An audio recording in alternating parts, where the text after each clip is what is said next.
Okay. Hello, everyone. Good evening, dear viewers from everywhere you are. We are so happy to have you here today. It's our second day of Voice of the Teachers Conference 2022. And today we are starting with the first speaker who goes by the name, popularly known as Coach Wale, who goes by the name Mr. Wale Adejuibe. Please correct me if I'm Thank wrong you. with that pronunciation. You are good. It's Oh, fine. okay.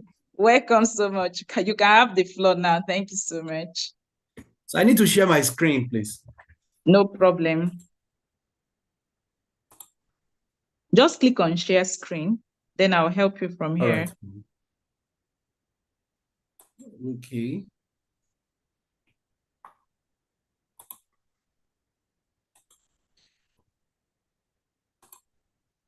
I'm trying to, but it's saying host disabled participants.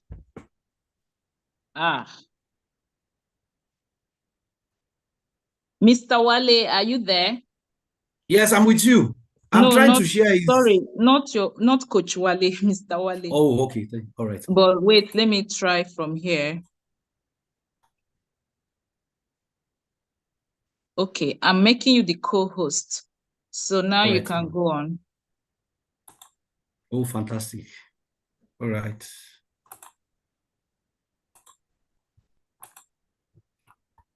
Okay. Good day, everyone. My name is Wale Adejuigbe. It's a privilege for me to be in this Voice of Teachers conference. I count it as privilege for me to be speaking to you today. I'm often called Coach Wale, and I'm a school management consultant working with different schools across the country. I work on strategic engagement of schools for better retention, school population increase, quality assurance, getting parent and staff feedback, facilitating a parent forum, counseling students, and looking into learning and development for school staff. And that has taken me to different schools across the country. If I'm not getting to like 18 states now, counting. And it's such a privilege for me to do that. And I want to appreciate the brain behind Voice of Teachers Conference. I want to say thank you very much. Thank you for having me here.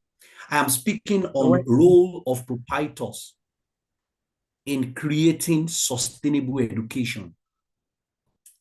The proprietors are possibly the school director, the school owner, possibly the school owner is out of the school and then is giving the direction of the school into the hand of someone. Anyone that is in charge of the resources, the time, the strategy, the adoption, the adaptation of a school is what I like to call the proprietor of the school. And there are roles that these categories of people play in sustaining or creating sustainable education in our country. I would like to start, by talking about the context of what I want to talk about today. I created 3 roles basically that I believe that every proprietor, everybody in charge of a school should be able to do to be able to create a sustainable education. In achieving sustainability in our education, let me quickly say that our education must be relatable. It must be relatable. It must factor in our realities. It must, and the power of education is in the curriculum of the education. And that's very important. The curriculum of the education, that is what will bring out a child. Our education is so powerful, or education is so powerful. Now, when I talk about education now, I'm talking about the formal education. The informal education is the one that, people take, maybe read books on their own, listen to audio messages, or watch trainings and possibly TED Talks and different kind of talks like that. But when we talk about the formal education, is so powerful that it's just like adding recipes or adding ingredients of a food and following a recipe, and you expect to achieve something different. Take, for example, you want to cook a coconut rice and you have the recipe of a jollof rice.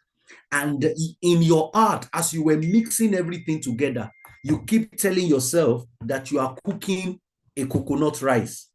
And the real issue is the fact that you are actually cooking a jollof rice. Why? Because the recipe that you are using, the ingredients that you bring together, is what will give you a jollof rice.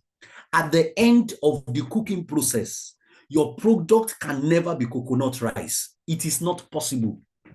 You see, when we talk about what we want to achieve, and please let me say this, there are so many things that we have as goals, as what we want to achieve on a national standard, even on a global standard. We used to have the MDGs, now we have the SDGs.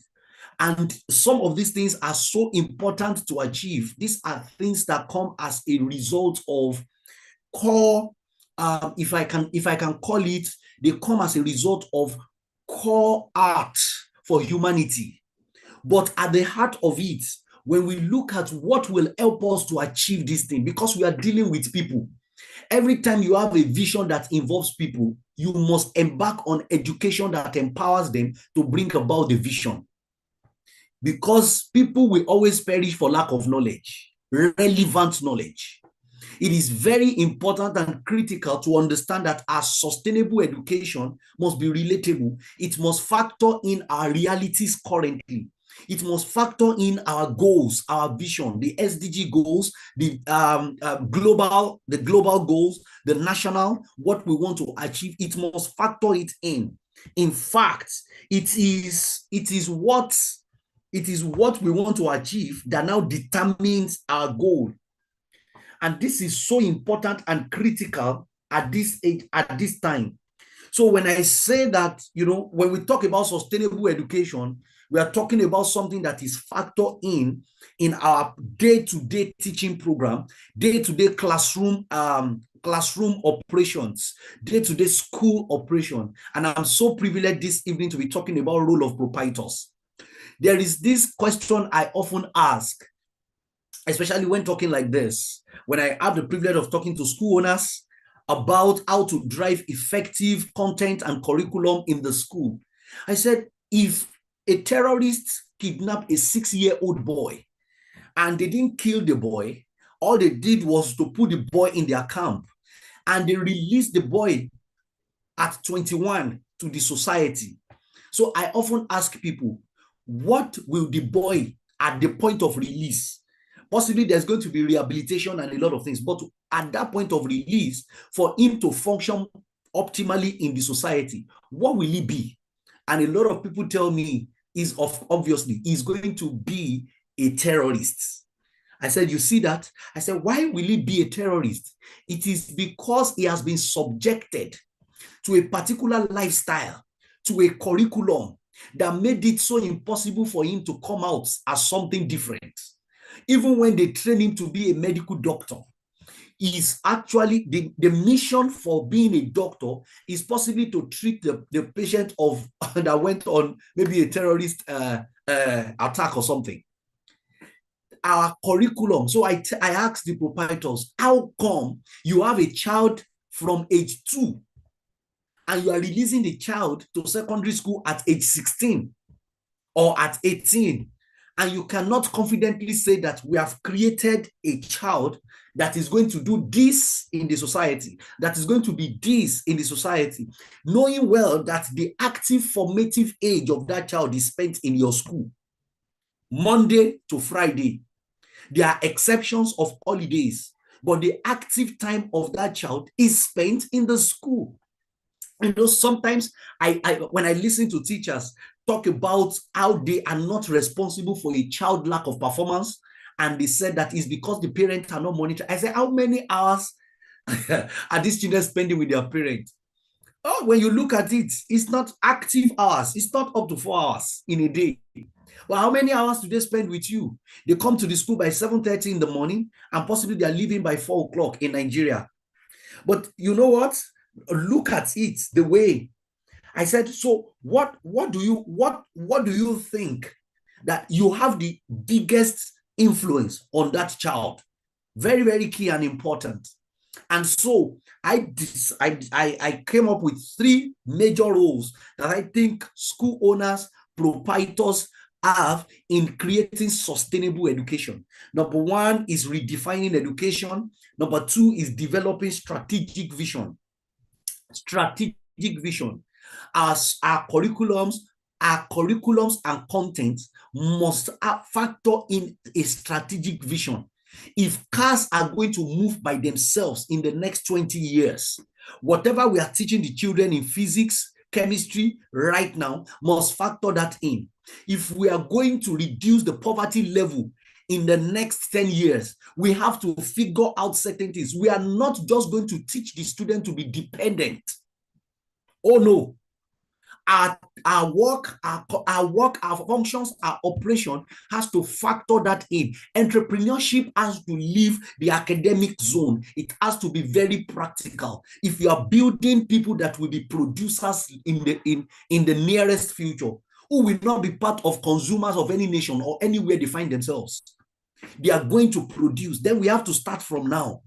It is very, very important and critical. I read an article about the founder of Microsoft and Bill Gates, and it was accounted that Bill Gates read Encyclopedia Britannica at the age of 8 when he was 8 years old.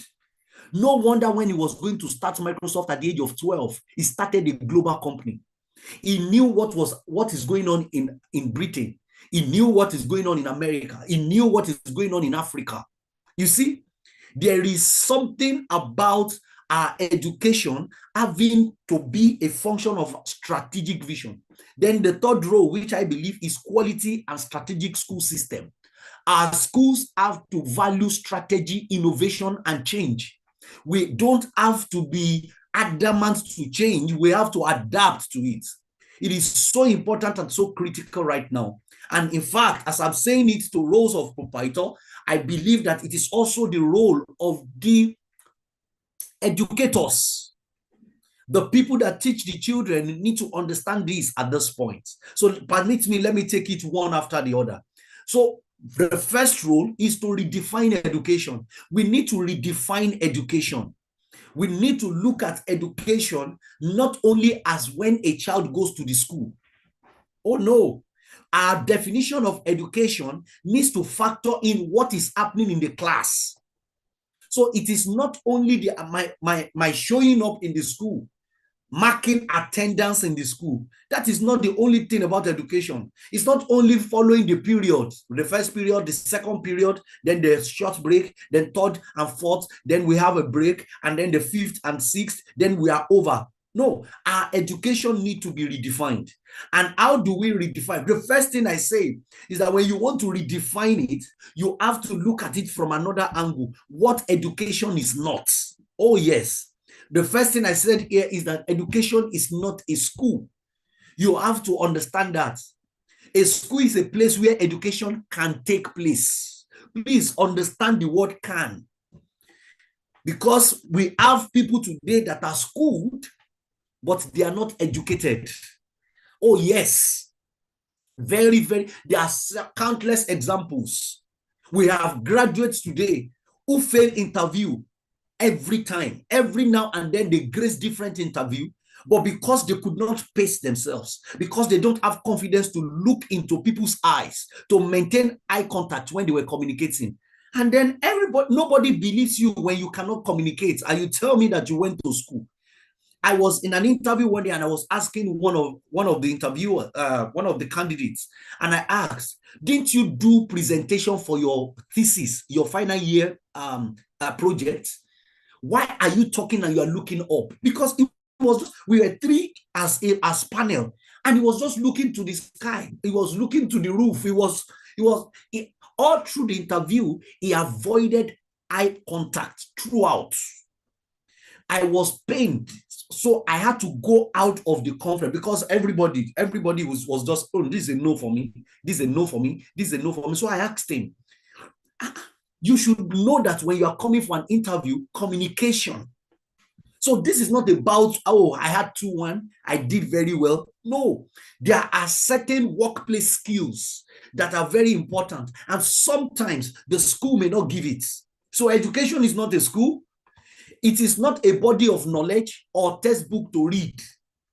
No, we have to understand that. It is not a body of knowledge. These are things that really follows education. But that is not the main text. That is not the main body. When we talk about redefining education, we have to look at it outside these things. We have to look at it. These things helps education. But we have to see that the active ingredient of it, because you can do this. You can have access to body of knowledge, and then you can go through physics, chemistry, biology. You can go to the university and study, and still it looks as if you cannot relate to the reality of the environment. You cannot offer solution. I was in a training with some students. I was speaking to them, and then I got to a point where I asked them, why are you in school? Oh my God, the response I got that day shocked me. Oh yes, I asked them, why are you in school? I noticed that only small percentage of students actually know the reason why they are in school. Most of them said, I am in school so that I can get a job, so that I can make good money, so that I can make big money. I said, big money? I said, have you seen or have you heard about people that did not go to the 4 walls of schools or left in maybe elementary 6, and then today they don't even know their worth? Someone like Cosmos Maduka, the owner of Coscharis, he will confidently go to anywhere and said, well, as you are looking at me, I actually finished elementary 6, and that was all. However, when he speaks, everybody wants to listen. Oh yes, he's even called Dr. Cosmos Maduka because he was given doctorate degree, honorary doctorate. A university actually honored him. Somebody that did not go to secondary school. I said, so when you say that the reason why you are coming to school is because you want to make money, I said, no, you have missed it. You have missed it. And an English word said that when the purpose of a thing is not known, abuse is inevitable. Abuse is inevitable.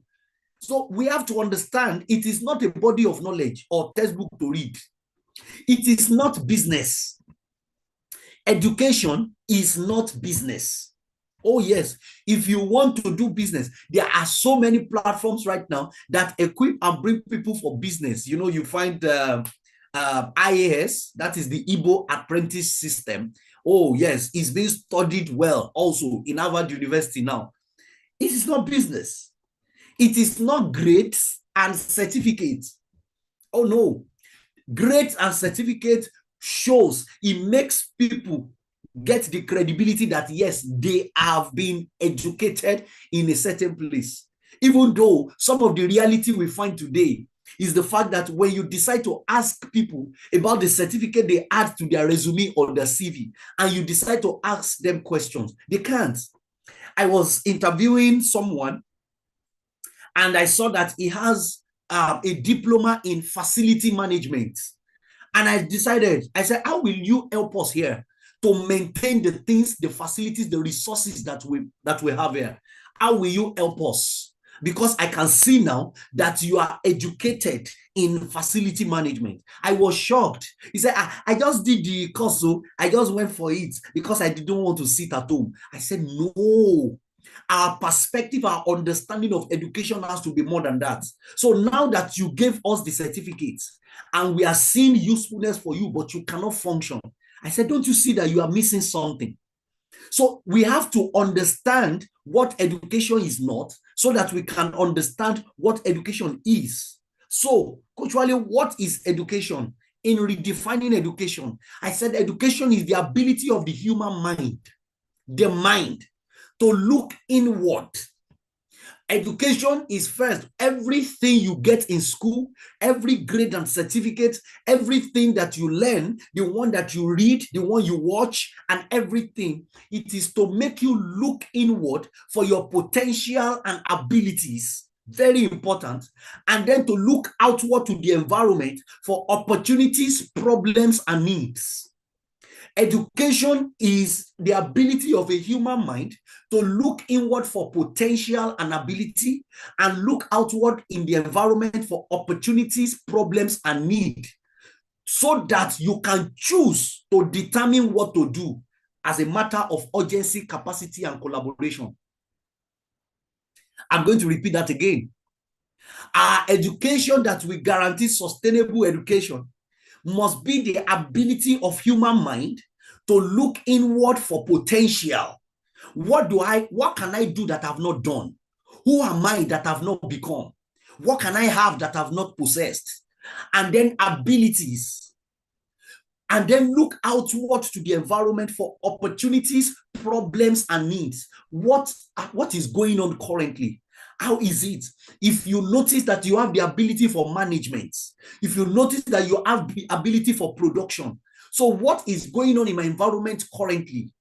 In the aspect of production, in the aspect of engineering, in the aspect of food, in the aspect of agriculture, in the aspect of law, in the aspect of medicine.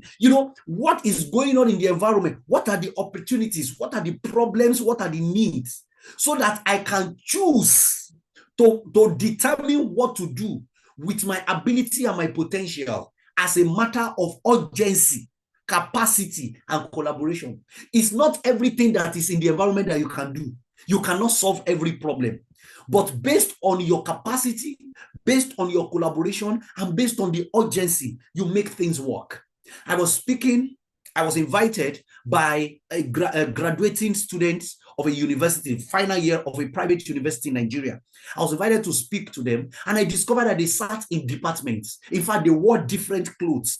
These medical students wore, I think, lemon. They had it. I'm picturing that day now. And then some people were on red, some people were, and so when I got there, I said, oh, I don't understand. Why are you people wearing different colors? They said, we are sitting according to our faculty. I said, this is the faculty of medicine. This is the faculty of education. I said, oh, fantastic. You people just make my work. You made my job easy right now. And then I was talking to the medical students. I said, which of you is going to give us the lasting solution to cancer? I said, which of you, based on capacity, collaboration, and urgency?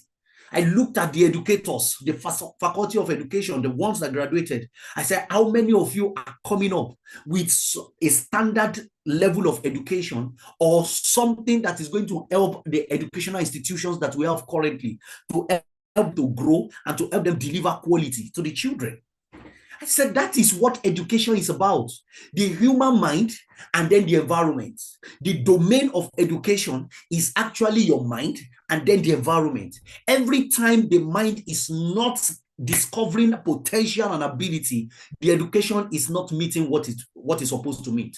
Every time the graduates cannot identify opportunities, needs, and problems in the environment, something is wrong with the education and the curriculum they are taking through. So the first role of a school is to provide, redesign the education so much that we factor it in our curriculum and in our structure. Very important. I was in a school one day and I asked the proprietor, I said, how many times does your children, how many times do they go for field trip? Oh, they said, we've never thought about it. We only know of excursion. I said, excursion is about maybe a fancy place or a place where we take the children. We take them to airport. We take them to this place. I said, but in a class, you have students in the science class. You have students in the art class. You have students in commercial class. Take your commercial students, take them to a place where business happens. I said, it is part of this learning thing. Take them to a pizza restaurant. Take them to a place where business happens. I said, your art, have they visited art gallery? Do they see what is the difference between visual art and theater art, performing art? Take them through, run them through that system so that by the time they come out of your school, they are really there. They are up. I said, that's the way it works. Field trips, project-based learning, STEAM. There are different things that we put as a result of this redefining and redesigning our education. But the first place where proprietors help to sustain our education is to redefine what education means. The second role is to develop strategic vision. Strategic vision. What do I call strategic vision? You see, education should be preparing students. It should not only be informing them. Education should be preparing students. It should not only inform them. There is information in education, but there is also preparation in education. When I see the way you teach mathematics in your classroom, I can tell you if you are preparing or you are informing the students. When I see the way you introduce multiplication table to the children, multiplication table introduced in a puzzle like is informing, is preparing the children. You know, the way they introduce multiplication table, 2 times 1, 2, 2 times 2, 4, 2 times 3, 6, 2 times 4, 8, 2 times 5, 10. And then they list it to 12. And then you want the children to cram. And every time you point at a child and say 2 times 7, he wants to start from 2 times 1, just for him to be able to get the correct answer for 2 times 7. I said education should be preparing. You must look into the educational curriculum that you are using in school as a proprietor. That is why we run a school as a team. You see, there is this age-long proverbs that I've heard that it takes a village to raise a child. It is actually true in all sense. It also takes a village to groom and educate a child. You must have a team in your school that sits down and consistently look at the curriculum that you are making use of, and look at what we need to add, what we need to stop, what we need to do less of, and what we need to do more of. In fact, this is the best and perfect time to be able to run such a thing as a school that want to prepare the children and not inform the children. So a proprietor's son went to write JAMB. JAMB is the body of examination, joint admission exam, matriculation board that really see to the exam of unified, matriculation examination, which is UTME. So the boy went to write the UTME, and then he came back. And to cut the long story short, the proprietor was very happy. I said, "Oh, my son scored 268, and he has been given admission in Unilag on merit for what he wants to study." He said, "But there's a challenge. Because of the strike in Unilag, he has to wait for another 1 year." And then the man said to me, "Kuchwali, do you know any computer platform where my child can even learn, maybe even if it is basics of computer?" Oh my God. I asked the man, I said, "Since which class starts ICT in your school?" This is your school. I'm not talking about outside, your own school. You have a nursery, primary, and college as a school owner. Your daughter has just gotten admission into Unilag, and you don't want your daughter to sit back at home. Now, your daughter has been doing ICT, information communication technology, since year 1. And he is through with year 11 and or year 12 as we have it. I said, and now he cannot perform basic function in computer. I said, start a functioning ICT in your school with your daughter. I said, the laptop you want to buy for your daughter, buy 6 in your school. Have what we call the digital ICT room, and ensure that a child visits that place at least twice in a week, so that when they finish, they will not be like your daughter. And then don't take your daughter to any school outside, any ICT center. Let your daughter start the learning. Let your daughter be the first person, the first student to come out. And then make up your mind that from now, no child will leave SS3 in my school and need to go and learn about basic ICT skills. I said, our education must be preparing students. I said, so you mean your system of ICT in primary 1, ICT in primary 2, ICT in primary 3, primary 4, primary 5, primary 6, GS1, GS2, GS3, SS1, SS2, SS3. And they do this ICT. Even in WAEC, they do data processing. I said, so with everything, your daughter cannot perform basic function on the computer. I said, what an education. Our education should be preparing. That is what it means to have strategic vision. It should prepare them for when they will go to MIT. It should prepare them for when they go to a global university. You see, it is very important and critical to understand that global mobility is on the high side now. The child that you are teaching as a teacher currently, the child may be in Australia in the next 1 year. The child may be in America, even though he is currently in Africa. The child may be in America in the next 1 year. So when what the child says and what the child knows does not give the child edge to be able to function with them over there in the next 1 year, something is wrong with your educational system as a school. I'm not talking about as a nation, as a school. I'm talking to proprietors that have school right now. You have to think about it. What are we doing in our school that is giving our students global advantage? What is it? I was shocked when I had 3 students that wants to join my character development class. I run for this summer, I run a character development class. And the mother had to tell me, please, so we cannot work on Zoom. And the boy is 14-year-old because I asked, how old is the boy? I said, so this is the first time of him doing any online education. I said, why? Why? And he has had laptop since he was 10. So what was he doing on the laptop? I said, what is going on in this system? So our education should be preparing, not only informing. Very important. Education in 2050 is going to be completely different from what it is right now. Completely different. If you are looking at my slide, you are possibly going to see that the students in this class,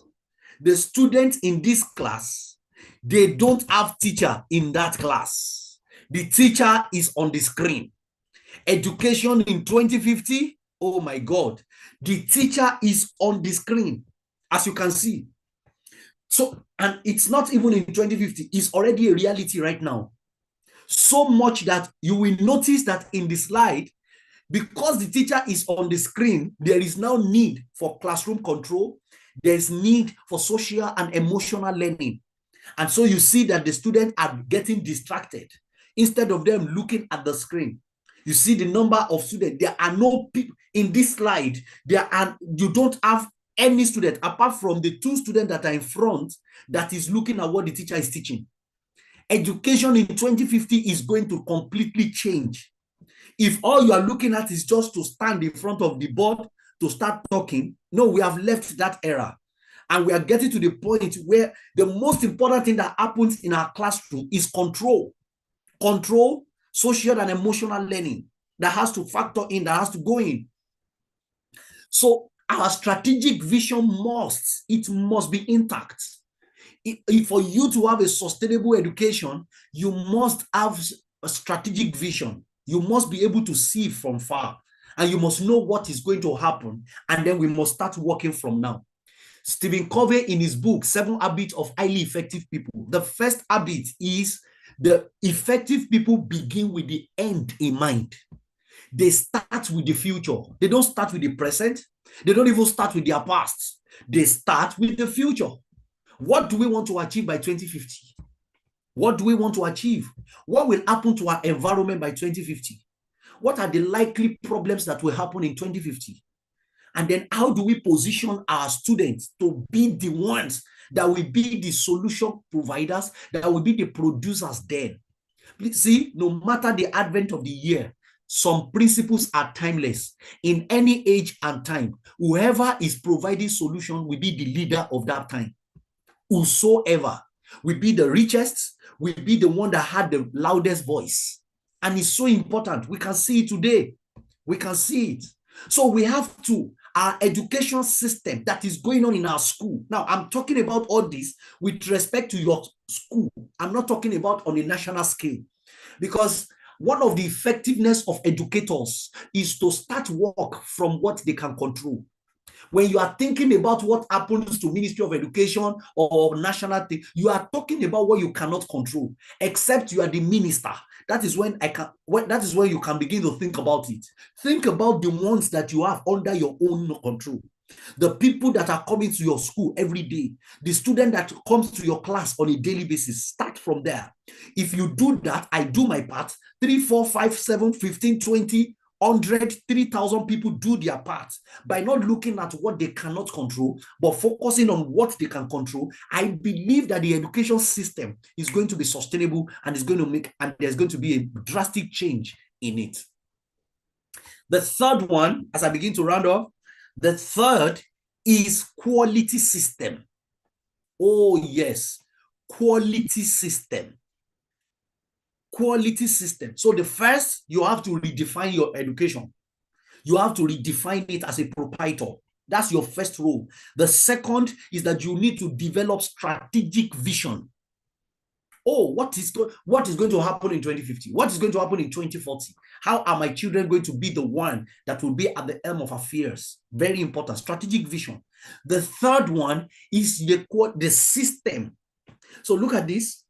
The vision transports you to the future. The system makes you work on the future from now.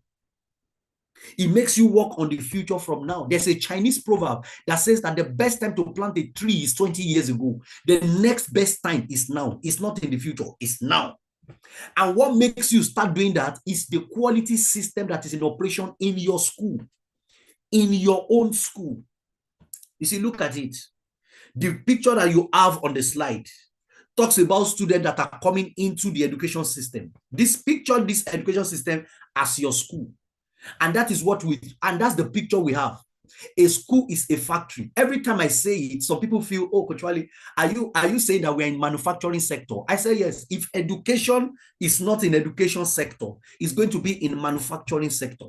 I said, look at if a bottle of maybe a soft drink, bottled drink, if what the drink taste is different from what the taste used to be, I said, nobody looks at the drink. There are two things that we pay attention to. We are going to pay attention to the brand of that drink, and we pay attention to the factory where it is produced. That's the way it works. And if you want to change the drink, the content of the drink, to be what it used to taste like, you will not work on the content of the drink by opening the drink and pouring it away. No, that's not what happens. You won't castigate the drink, the bottle drink. You won't look at the bottle and say, what is wrong with you, this bottle? No, you go back to the factory. You look at the process that has been skipped. You look at the process that we need to work on. We need to upgrade. We need to update. I said the same thing happens when a bottle drink that we are used to, and then a new one starts, and then we prefer that new one. You see, it happens a lot in our society and in our environment. I don't want to mention the name of any brand. But when a new bottle drink is produced that tastes better than the one we used to have, you'll notice that everybody, because human being loves preference, there are things we prefer. So everybody migrates to the new one. The old one, we want to fight the new one to make sure that the people will still be retained. But the best thing to do is to go back to the factory. Go back to the factory. The factory of a child's future is the school. It is. They come in as raw materials. They graduate as finished products. That's what happens. They come in as raw material. They graduate as finished products. So you have to pay attention to the system that transformed them from a novice to become a graduate, from novice to become graduates. The system that moved them from the place of confusion, from place of not knowing, to the point where they are now solution provider. So I was speaking to a very respected teacher. A very respected teacher. You know, the man has been in teaching for over 30 or 35 years now. And the man told me, he said, Wale, there was a time when companies attend graduation ceremonies just to take the numbers, just to do aptitude tests for the graduates. He said there was a time like that. He said it gradually he stopped. He said when he stopped, the school did not respond. The schools did not look at it. That is something wrong with our graduates. Why are the companies not coming again? Instead, the school continued with what has been happening. And then they leave the students to whatever it is that go on.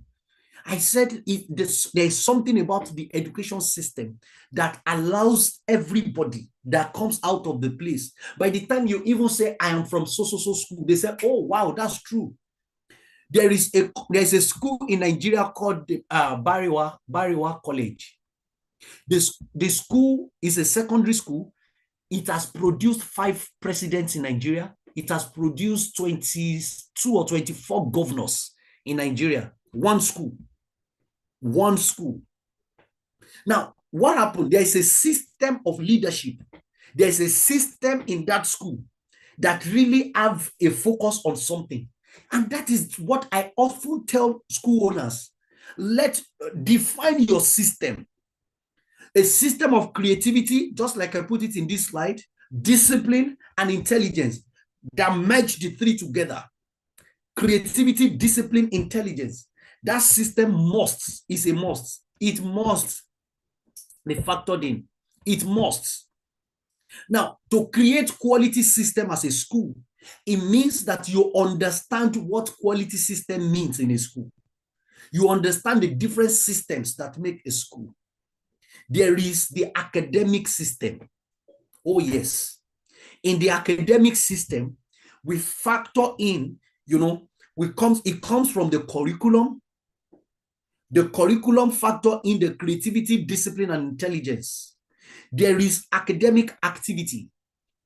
It is not only the curriculum, there is academic activities that happens in the classroom and it happens on a large scale in a school.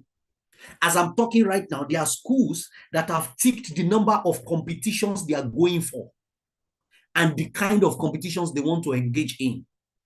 There are internal competition. It's a classroom activity or is an academic activity. There are schools that do internal competition before they go to the external place, and they give gifts to the students. It's a system. And then classroom teaching, classroom management, the teachers upgrading the teachers, because it is the goose that lays the golden egg. It is the goose that lays the golden egg. It is very important and critical to pay attention to the quality system that is going on in your school. That is what the management is about. School management is about laying hands on the systems that bring about growth. Let me say this. Growth is not a prayer point. That maybe a school or anything will grow. It's not a prayer point. It's not a prayer. It's a product of a working system. When a nation is growing, check their system. When an individual is growing, check the system. You see, when I was 3 years old, I didn't pray that God help me grow. When I became 7, 8, 10, 12, 15, I grew naturally. Why? Because there are systems in my body.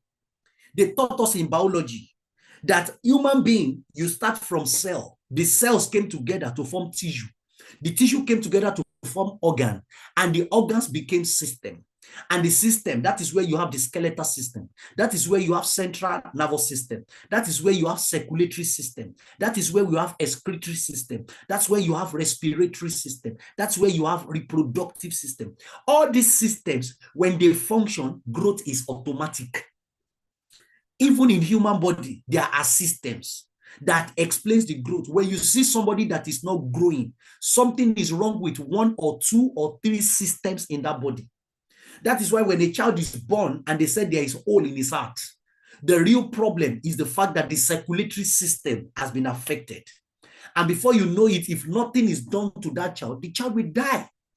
I said the same thing applicable to our educational institutions. A proprietor's job is to ensure that the systems are working. Because when the system works, the graduates will grow. The people that we are churning out will be useful to the environment. This is so critical for the sustainability of our educational system. Right now, when you tell some young students and tell, what do you want to do? They don't even think about that. All they think about is the money. I want to make money. That's the only thing. I was speaking to some students, talking to them, coaching them, just talking to them in preparing them for a competition. And one of them stood up and said, what are they going to give us? Wow. I said, at this age and time, so you are telling me that it is what they want to give you that will determine the level of preparation you are going to have towards this competition? I said, what of the pride that you have, that you followed, you represented the school and you came first? I said, internal motivation, self-motivation is very critical in this age and time. It's very difficult to see students now being motivated internally. And one of the things that will help that is the system, the working system that is happening in our schools. Very critical and very important. So when you look at it, there is what we created that we call, working system in a school. And this is what the proprietor, this is one of the roles of a school proprietor, or one of the roles of school leaders. The system have standard and instructional resources. That's the system. In other words, what the resources that we use in the school, they are standards. I don't take textbook from a publisher because he wants to make money, or because I just want to give parents. So let it not be as if we are not using textbook in the school. No, you must pay attention to that system. Whoever goes through a book to say this is right for us, that person must give us reason why we should adopt a publisher's book. What of instructional resources?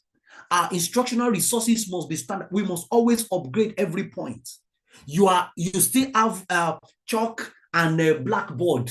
I say that was how they trained us. Well, we were different from this generation of students. This generation of students want to interact the way you are talking. They want to see the slides.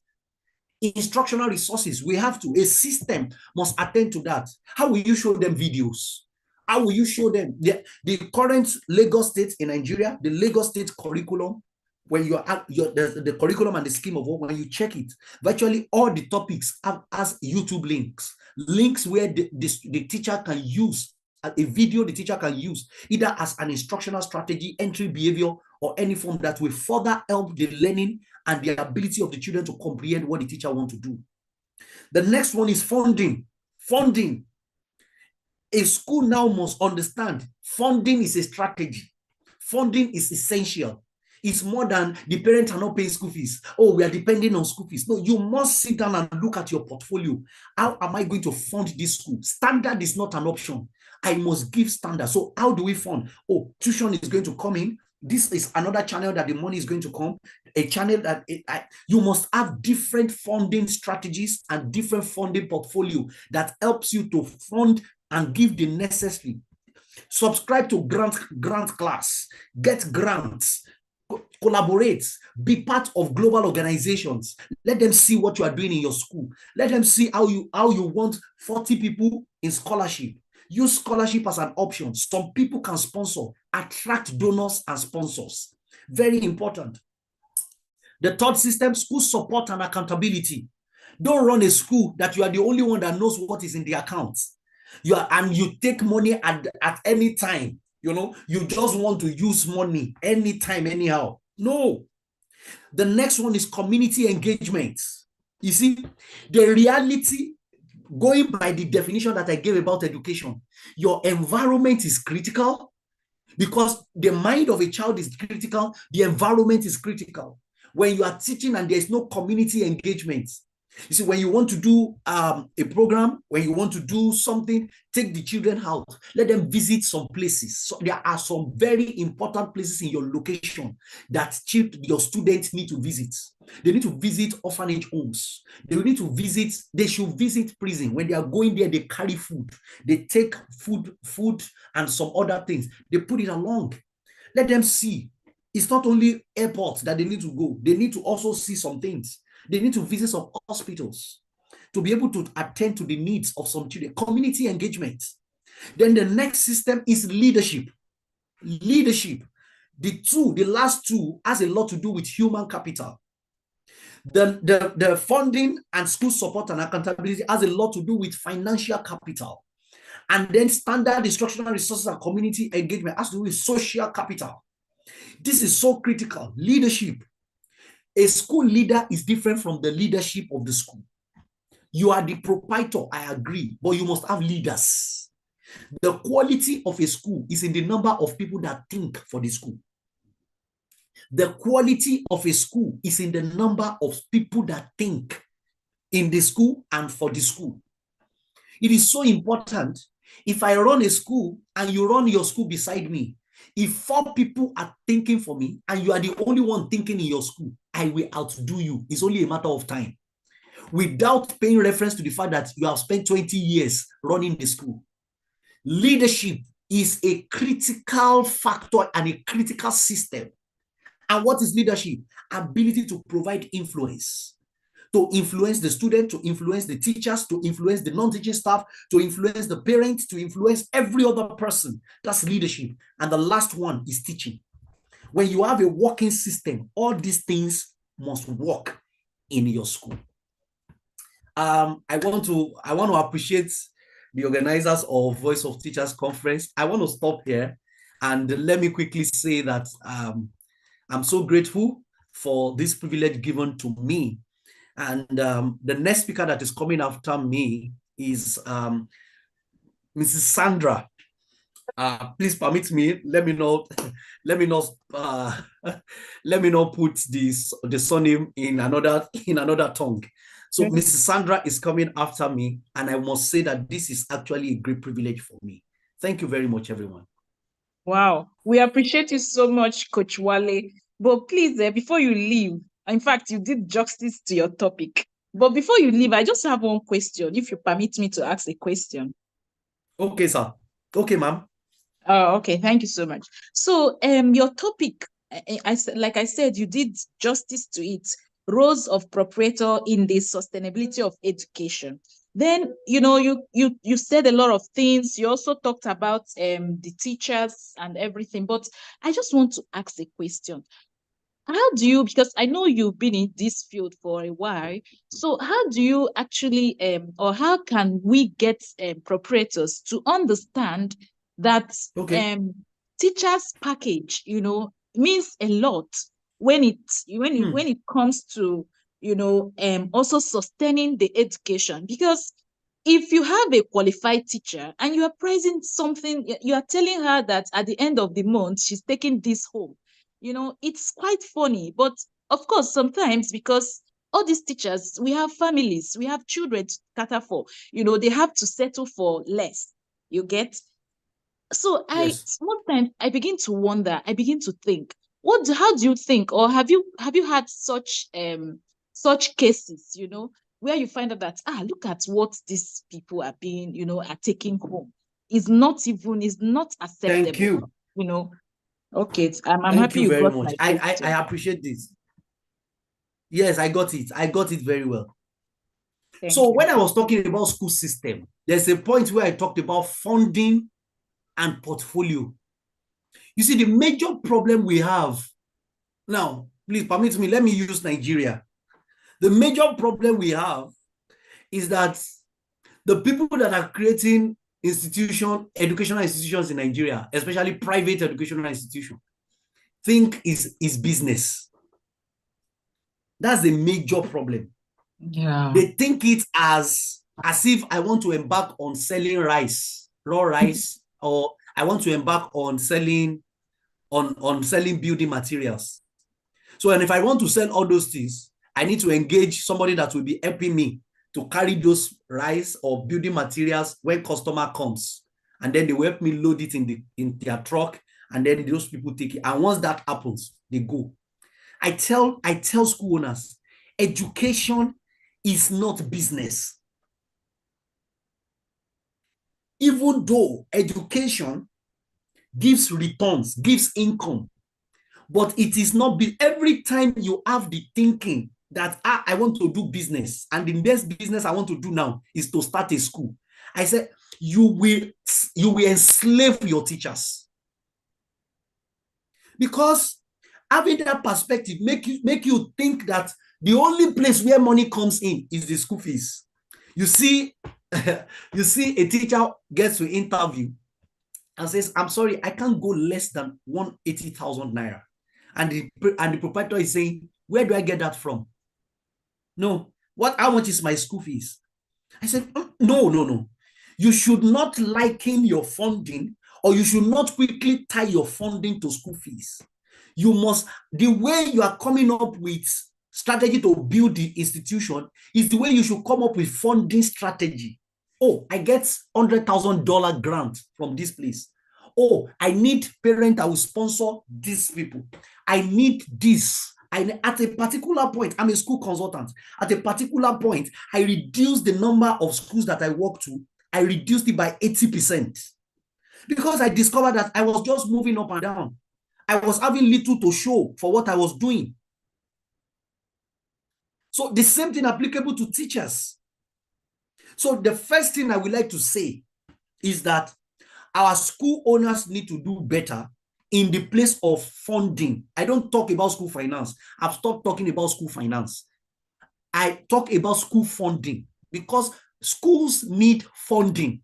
When there is funding, the school owner should see teaching as a profession. Apparently, in Nigeria today, this is the same thing that is happening to other private institutions like private hospitals and some of the doctors in some of the private hospitals too. They are paid pittance. And when you see the real doctors that can give quality, those ones don't go to some of those hospitals. And most of them says, oh, we are only paying from what we are making. So that's number one. Number two, please, because like I said earlier, for you personally as a teacher, you have to start when it comes to funding. You have to start from what you can control. When it comes to finance, your pay, you have to start from what you can control. Teachers, while the schools are, while you are looking at getting into, because so the advice I give to teachers in that situation is that, number one, set a standard for yourself. When you set a standard for yourself, look at schools that can match that standard. What are they looking for? If you don't have it, go for it. So a teacher can only groom student for WAEC, and you are looking to be paid well. You need to understand that IGCSE schools pays teachers well. So you need to go and learn how to groom children for IGCSE. So you need to expose yourself to body of knowledge in IGCSE. Oh yes, it's an investment so that you can attract and so that you can get to schools that can pay well. However, the second thing I say is that as a teacher, teachers now need to be looking at their personal economy as added to whatever the school wants to give. Because how many schools, when you look at it in Nigeria, because this thing is value chain, some parents don't take their children to schools that's above 200,000. And when a school says our own school fees is 100,000 naira, 50,000 naira, too bad. Then it becomes difficult for the school to say that they want to pay. The personal economy of a teacher, you have to look at it. Can I start online tutoring? And I will create system around it so that I'm not the only one. I collaborate with other teachers and then I create a name. It's online. We use it, we do on YouTube. I'll teach the children. Mobility, migration has been very high in the last 4 years. There are so many people that left Nigeria and are now in Canada, but their children are having difficulty to meet up and match up in their schools. Somebody that understands their language needs to speak to them. That's number one. Number two, teachers need to be producing books in their knowledge areas. Oh yes. How can I teach mathematics for 15 years and I don't have, even if it's a small guide that I can get across, even if it's an assessment book that I can sell? I started working on this one day when I walked into a school and I saw the car that a publisher brought, and the proprietor of the school does not have a car. And I saw the invoice. The school is going to pay that person that came with a car. The school is going to pay that person 800,000. At that time, I've never collected that kind of money from the school before. I said, what? 800K. And this person brought this kind of car. And then the school owner that is going to pay that money does not have a car. So why am I saying this? We need to also come to our personal economy and be able to say that, yes, I can write books. Oh, how do I publish it? You just need to start saving on it. It's a financial intelligence thing. You still need to start saving. You need to use, funding from friends and family. You need to look at people that knows you. And then you are able to raise funds to publish the first one. It's always very difficult to publish your first book. After you publish the first book, you can publish other ones. Let me stop there so that I'm not taking another. Yeah, thank you so much for this detailed explanation. I just pray that many people listening, it will benefit them. They will go and have a rethink and, of course, know how to benefit from this, our career called teaching. Thank you so much, Coach Wale. You're welcome. We are still waiting for Sandra, the next speaker. So I guess as we are waiting she has already told me she's trying to sign in. I don't know what's holding her. She just sent a message. Okay. I guess as we are waiting for Sandra, I don't know, everyone listening here on Zoom platform, I don't know if you have question for Coach Wale. I guess we will have to tie Coach Wale down a bit until Sandra comes in. She already sent me a message. I don't know.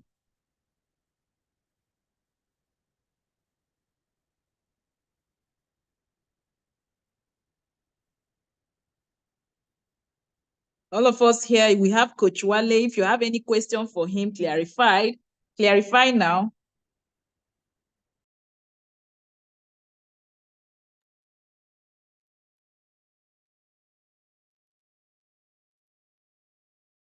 Okay, I guess there's no question. I'll just pause the record as we wait for Sandra to come in.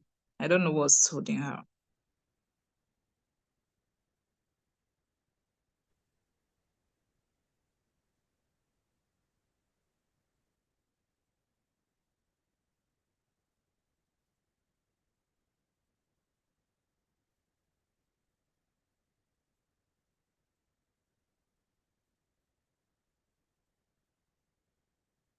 Hello, but can anyone hear me?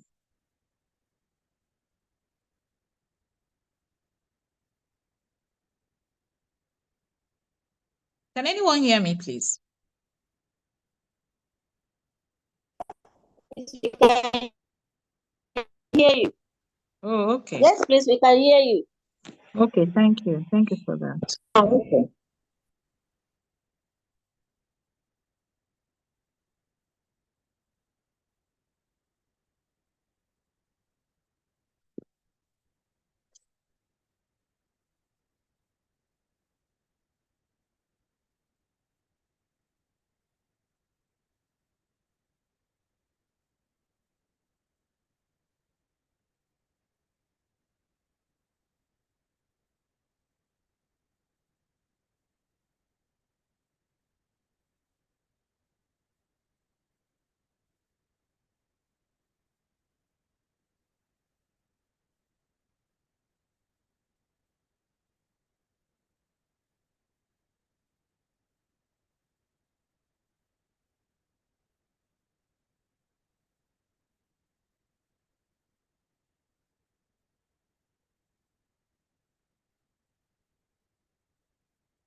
Microsoft ha presentado una innovadora herramienta que promete ser un punto de inflexión para todos los trabajadores de oficina.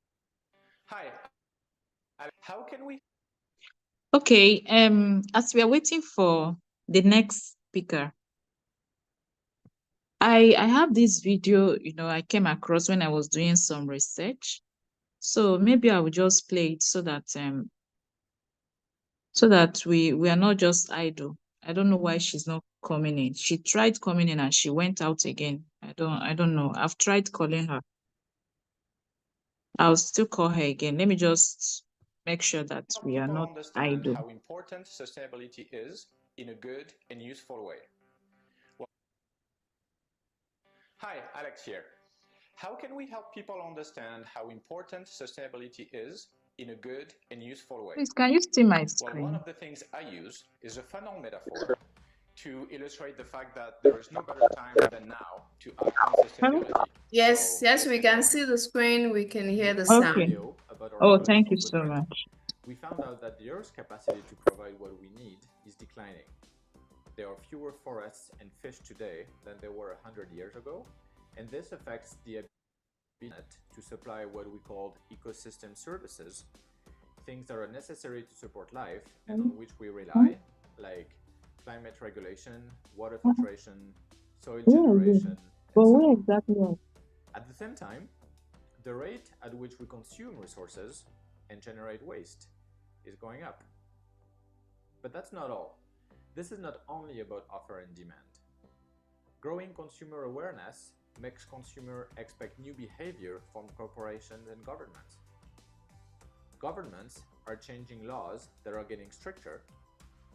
Trust between people is declining. Prices are going up. Abuse of power leads to growing inequality around the world, resulting in more social tension. The world's population is growing, etc., etc. All in all, there is more and more pressure on individuals, communities, and businesses. It looks like all these trends are converging, right? And we don't want to see what happens if or when they meet. It is as if we were going forward in a funnel.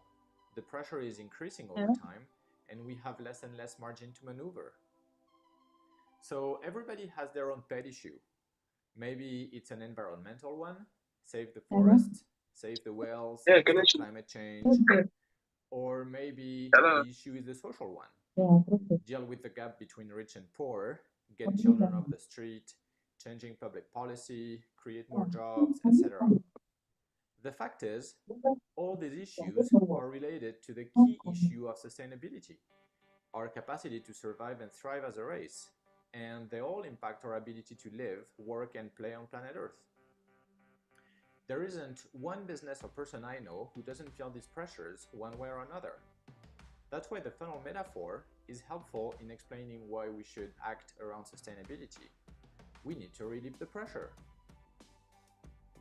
There are hundreds of examples of countries and businesses hitting the walls of the funnel. Some recovered, like Nike after poor labor practices in sweatshops were exposed by Greenpeace.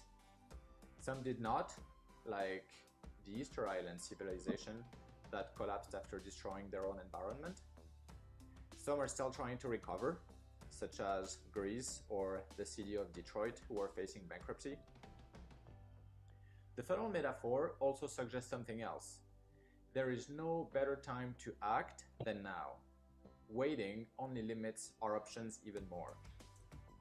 So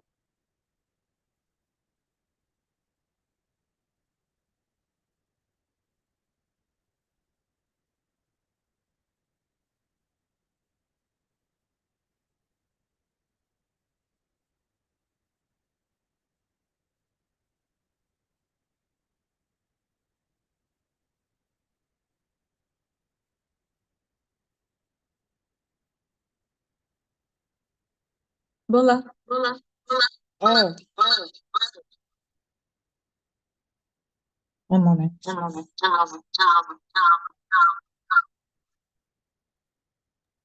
Yes? You called me? Yeah.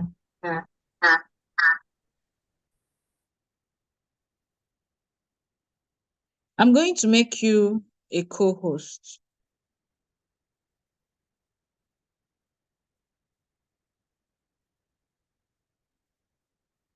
Bella, did you hear? Right, yeah, I did. Okay.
Bola, can you call Mrs. Lillian? Is it possible for her to come in?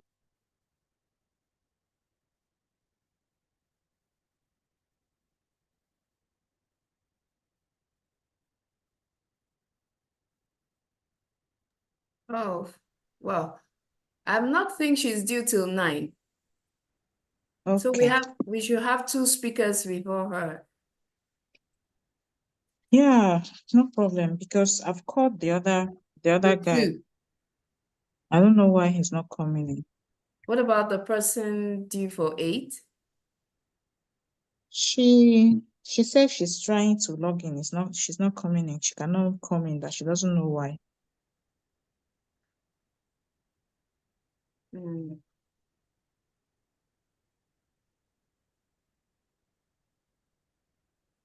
Okay, Miss, the next speaker is here now. The next speaker is joining.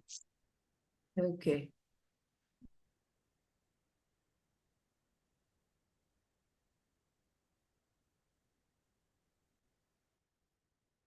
Hello, Mr. Michael. Welcome. Can you hear me?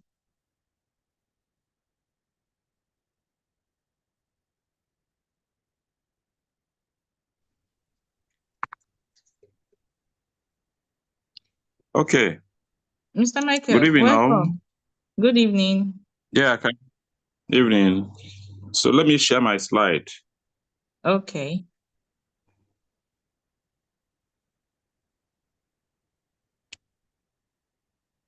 Can you help me share it? It's telling me only the post.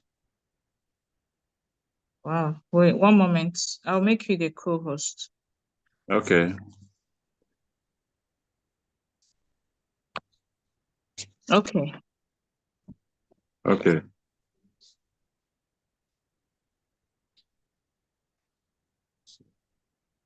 Let me know when you're ready so I can start the record online. Okay.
Lady Vivian, Yes. can I send my, I can't trace my slide. Can I send it to your Gmail? No, send it to my WhatsApp. Okay, let me try. Okay.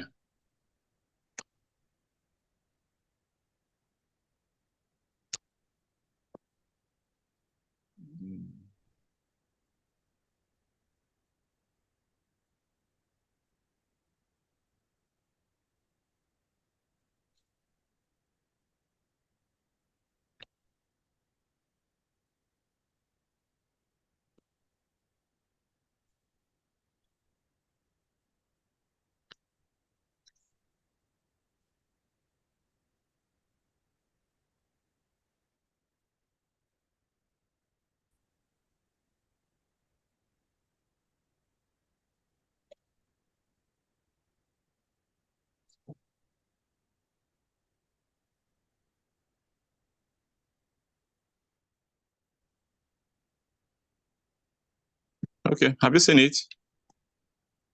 I need to check now. Okay.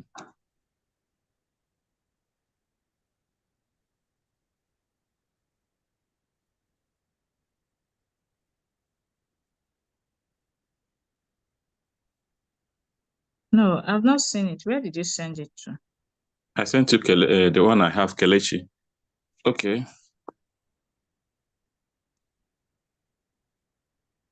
Or should I send it to our group platform? No, I've seen it. Okay, you've seen it. Okay, thank you.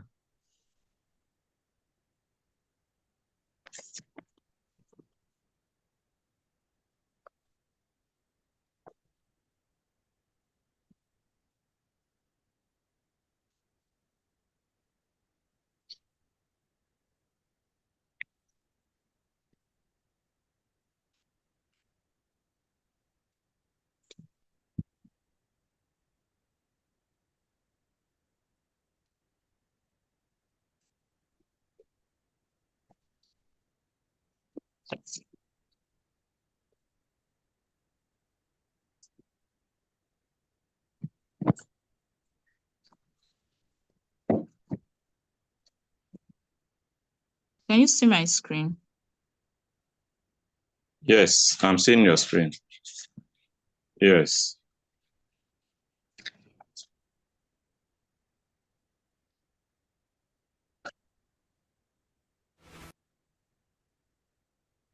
Okay. One moment, please. I need to start recording. Okay.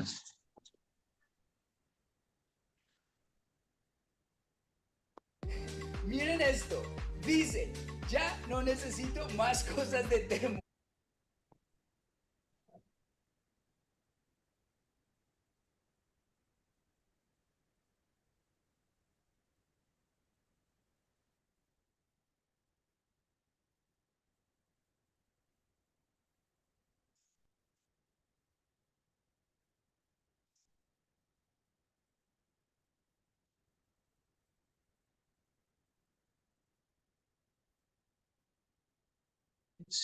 Okay, I'm about to start the recording, okay? If I start it, I'll now go back to your slides, okay? Okay.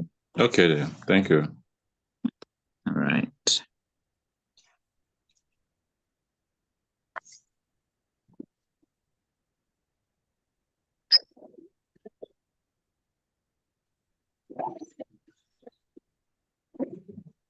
Okay. Good evening all. Good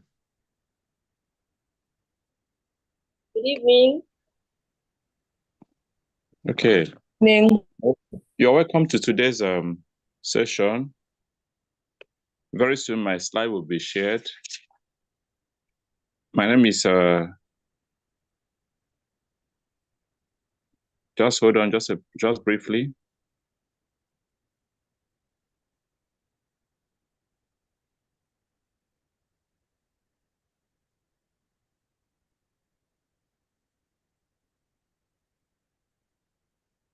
Okay.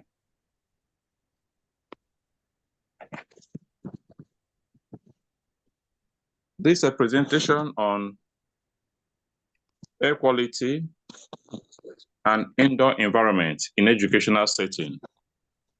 by Mr. Michael Obiohanwosu, an educationist. So, next slide. Okay, the table of contents. What we are going to be discussing today will be the table of contents reads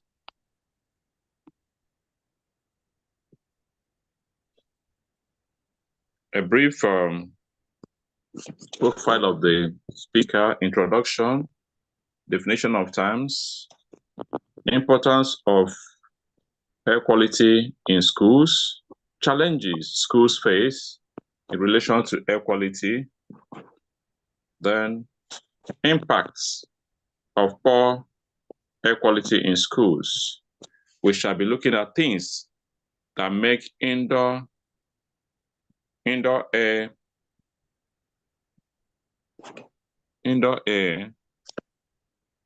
unhealthy. We shall be looking at strategies for improving indoor air quality and also how to clean up mold. We shall be looking at some collaborative approaches, then conclusions, questions and answers. So you are highly welcome to this session.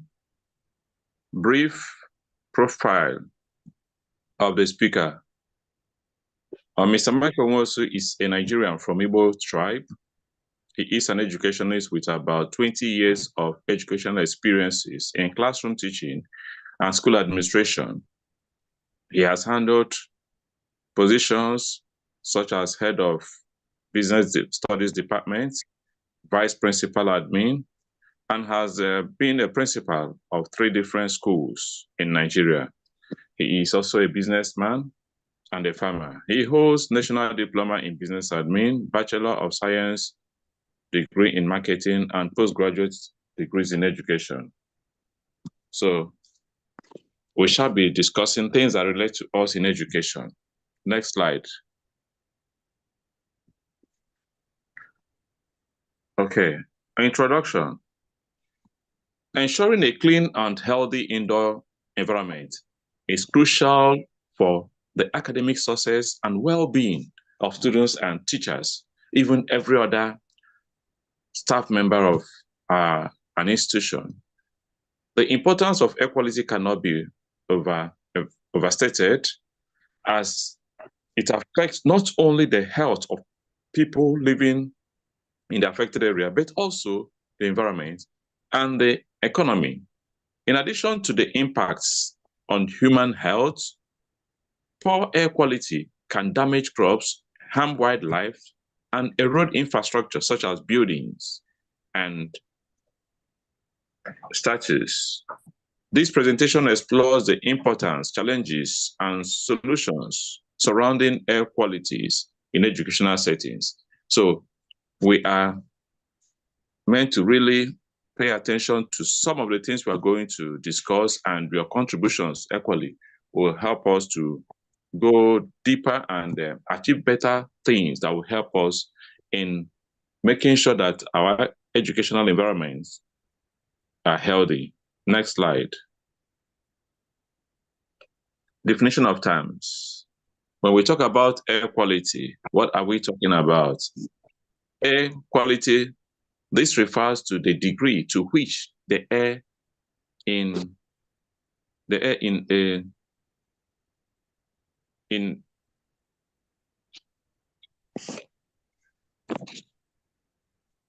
which the air is suitable or clean enough for humans or the environment. It is a critical metric that measures the purity and healthiness of the air we breathe. Air quality also refers to the degree to which the air is suitable or clean enough for humans and or the environment. Good air quality means the air is free of harmful substances. And good air quality, this means the air is free of harmful substances. So whenever the air is free from harmful substances, you call that air good air. Then air pollution. Air pollution refers to the release of pollutants into the air that are detrimental to human health and the environment. Air quality categories, AQC. AQC rates the amount of pollution in the air based on airborne concentrations of major pollutants. Consequently, air quality is rated using air quality categories.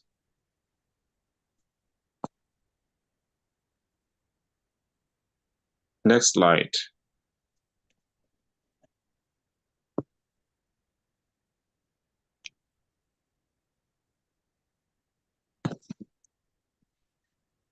Okay. We then have common pollutants. Yes, what are the common pollutants we have? We have things, we have particles,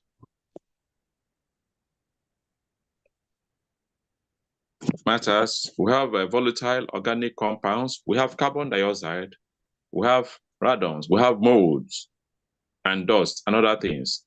Indoor and outdoor sources of pollutants. We have building materials, cleaning supplies, classroom activities, and outdoor pollution. Next slide. Thank you. What are the importance of air quality in schools? There are a lot of importance, but they are summarized in these three importance. Good indoor air quality helps to create a healthy learning environment and results in better health and learning outcomes. Yes, the moment the air quality is okay, you discover that both the teachers and the learners will be comfortable to learn in that environment, and the health issues won't be occurring frequently in such schools. Then number two is reduction in the spread of respiratory illnesses. A lot of respiratory illnesses we suffer as a result of the quality of air in the environment, in the classroom, and also the one we inhale when we leave the classroom in the environment. Having in mind that both the learners and the teachers spend quality time in school from 8 a.m. to about 4 p.m., some to 5 p.m., from Monday to Friday, then you discover that such environment, if the air is polluted, will affect the respiratory system of the occupants. Number three is decrease in students and staff absenteeism. Yes, as a result of the air being good, what happens? Students will not be leaving school as a result of ill health, neither teachers and other things. So these are summary, among other things, of the importance of air qualities in school. Next slide. Yes, challenges schools face. Challenges schools face. Many schools, in fact, virtually all schools in some degrees face the challenges stated below. Number one is costly repairs and subsequent school classroom closure to address issues if maintenance and proactive measures are not taken. Ministry of Education personnel, oftentimes when they get to school, some schools are closed because of some of these poor air quality issues. And so for schools not to be closed, those who have faced such challenge will tell better, particularly in our country, Nigeria. Another challenge schools face include reduced efficiency of school buildings and equipment. School buildings When the air quality there is poor, automatically will affect the building. The building will depreciate, equipment will depreciate, and this equally add to costs the school has to bear. Negative publicity and damage to relationships among parents, teachers, and school administration. You don't expect any parents to be happy with any school where whenever the child visits the school or goes to school after holidays, the child will start having cough, catarrh, or other respiratory problems. The moment a parent discovers that the school is the environment where the child contacts these things, the parents will not be happy with the school. And the parents, you don't expect the parents to speak good of the school to others, even when the quality of teaching is of standard. Is it not when one is healthy that the person will learn? So that's one of the challenges schools face. Increased liability and risk. Yes. A lot of liabilities are incurred, a lot of risks are faced, all due to poor quality of air. But at times, we don't even look towards that. We are looking at other things, thinking that other things are the cause. But when through this presentation, we'll then now understand certain things that poor air quality causes in our schools. Next slide.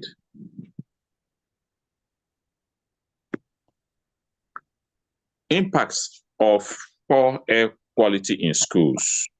Yes, some harmful outcomes schools face due to poor indoor air quality. Number one is increased students' absenteeism due to respiratory infections. As I said, one of the challenges is for respiratory illnesses, and this is one of the impacts we're looking at now.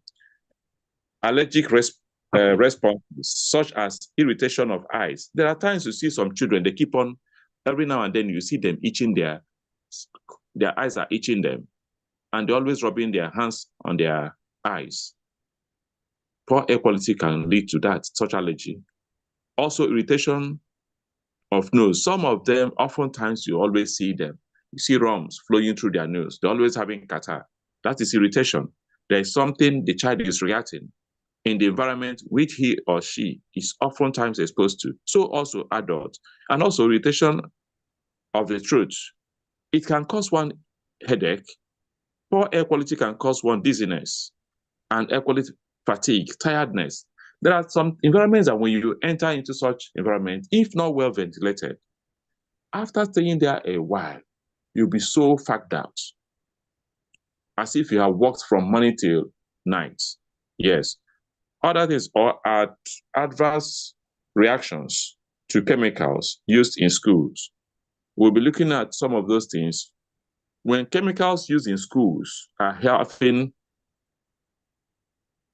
inhaled or are exposed to the air within the school environment, classroom or laboratory special rooms, this affects individuals who inhale such air. Another impact of poor air quality is reduced students' productivity, attention span, and academic performance. A child is in school in order for him to bring out his best academically, to be productive academically. The poor air quality would hamper this.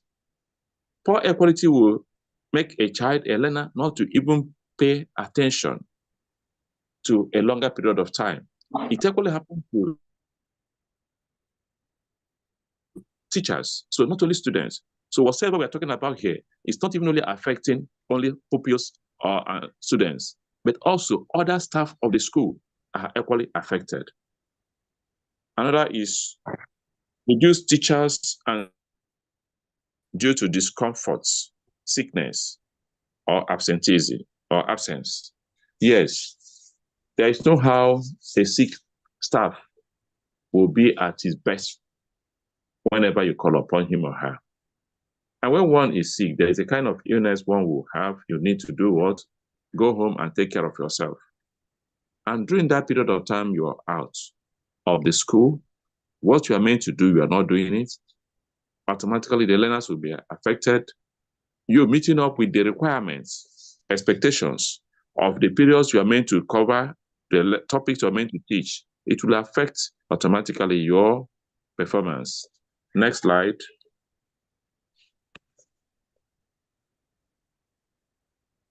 Okay, let's look at things that make indoor air unhealthy. Things that make indoor air unhealthy.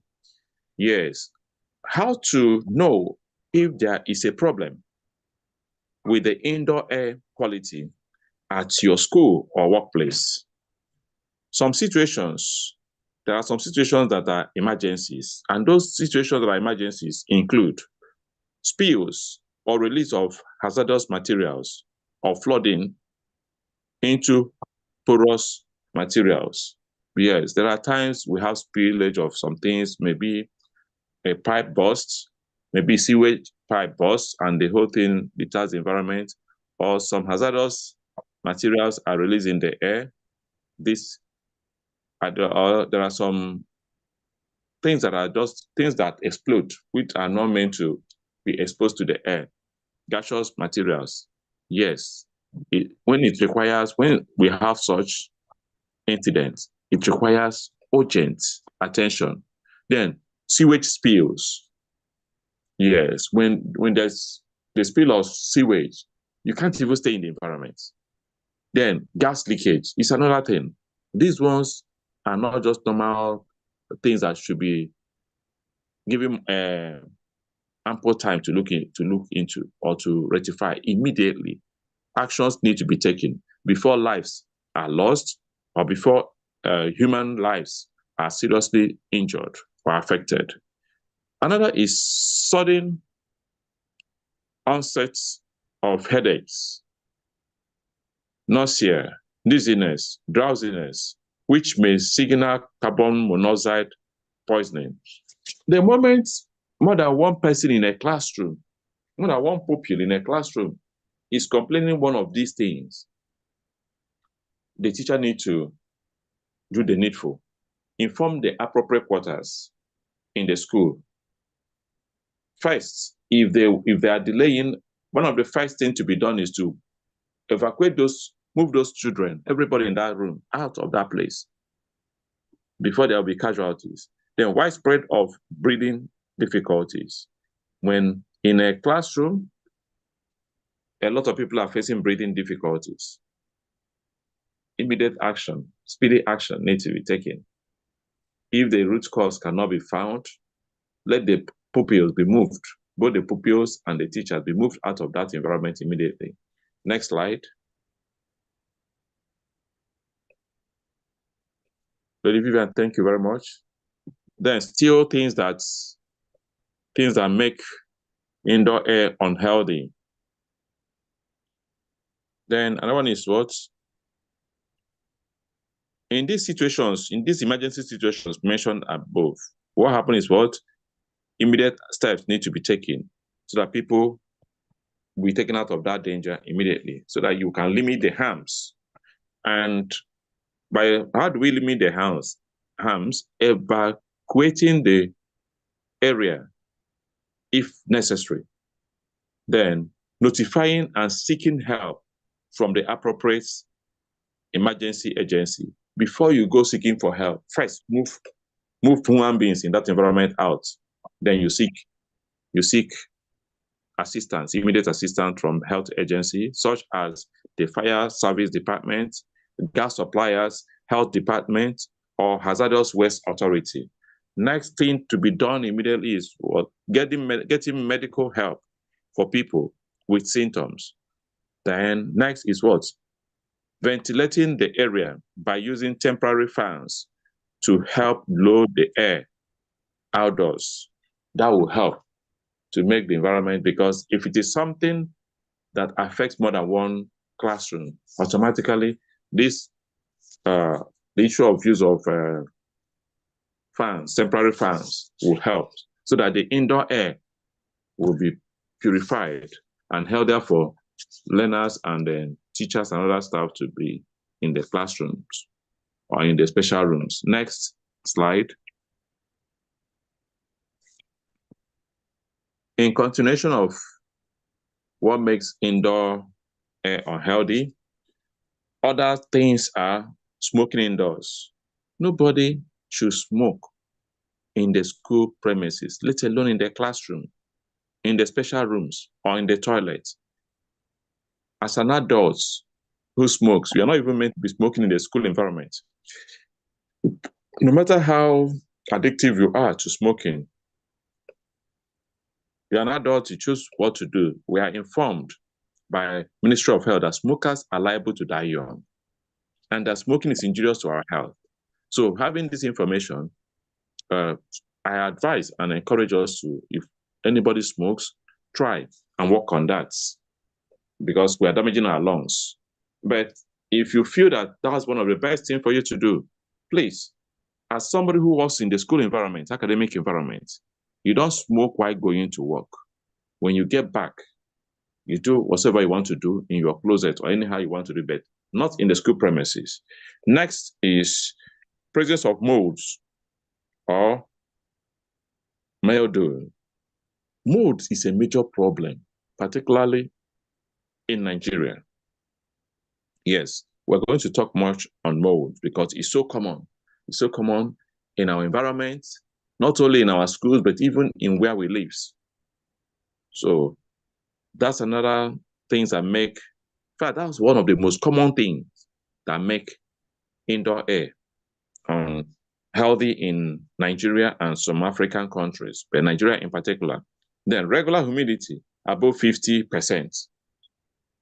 The humidity of every classroom, the moisture content of the air of every classroom, in every classroom, should not be up to 50%. The moment it is above 50%, there is a problem.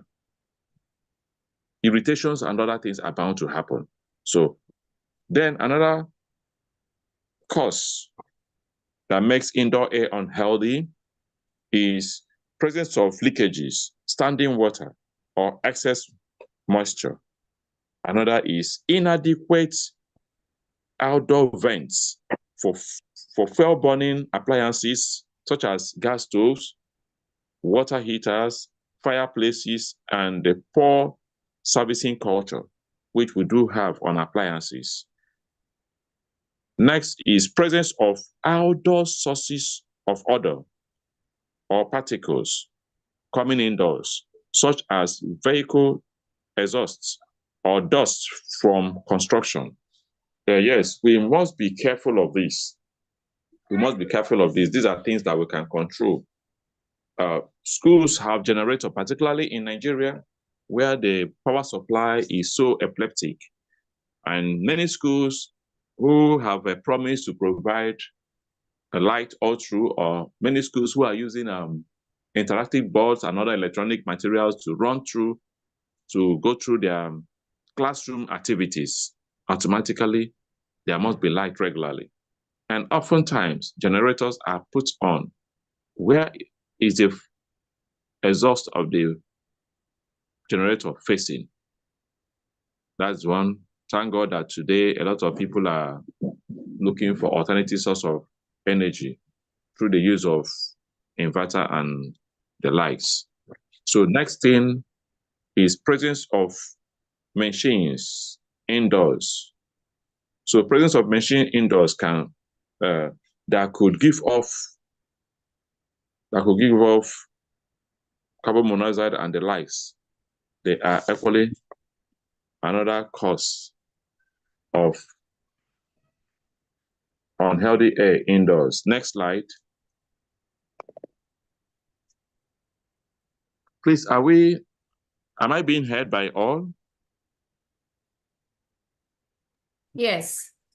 Okay. Yes. Is my voice audible enough? Yes. Yes. Okay, thank you.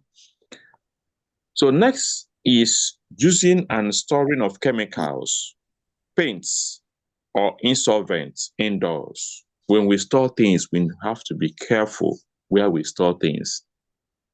And where we store things, we should, if these chemicals are such that can cause irritation to human body, all what we need to do is what? the covering, the sealing must be properly done. And the container must be such that will be suitable to carry such chemicals. And wherever we store things, we need to make sure that air can easily go in and out of such place. Next is presence of materials or products that give off odors, gases, or particles, such as sprays, perfumes, or fragrances. Yes, I don't know. Can somebody make a react to this question I want to ask now? Please, why do we wear perfumes? Could you tell us your name and where you're listening from, and give us your own contribution? Why do we wear perfumes? Hello, my name is Roslyn. Can you hear me? Yes, I can hear you. I'm listening from Lagos, really precisely. Well, Okay. for me, I think the use of perfume is just to stay fresh, Okay. and smell nice. Just Okay, basic good. for me. I see that smelling nice. Okay, good. Lady Roslyn, thank you for your answer. You really did well. But let me ask, All does right. one's body smell the person? You said? Does one body odor offend the persons? I didn't get your question. Does body my body- odor Does my offends body the odor person that? offend me? Well, that's a personal question. Yes, it does. When I'm beside somebody who is not really. No. I mean your own body odor now. Your own body odor. Is this offensive to you?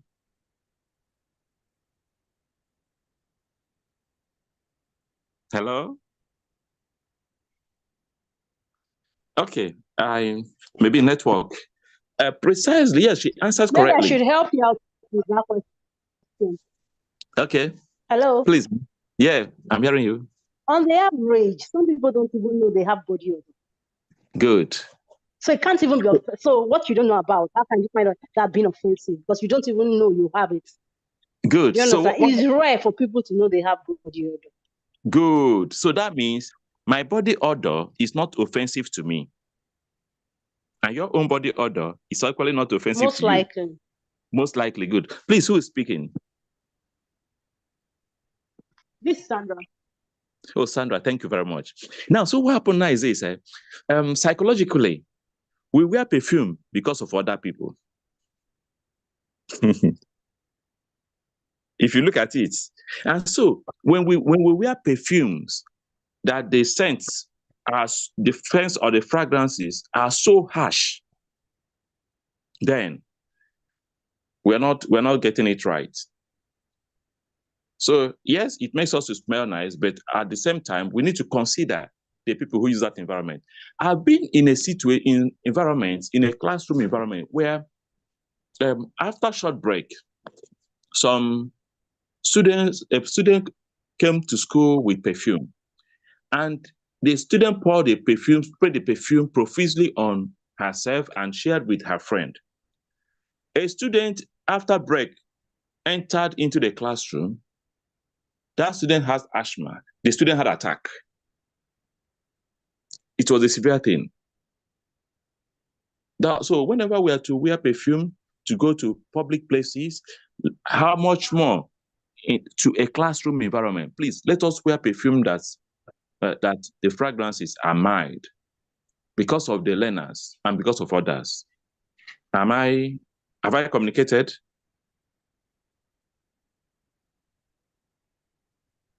Hello?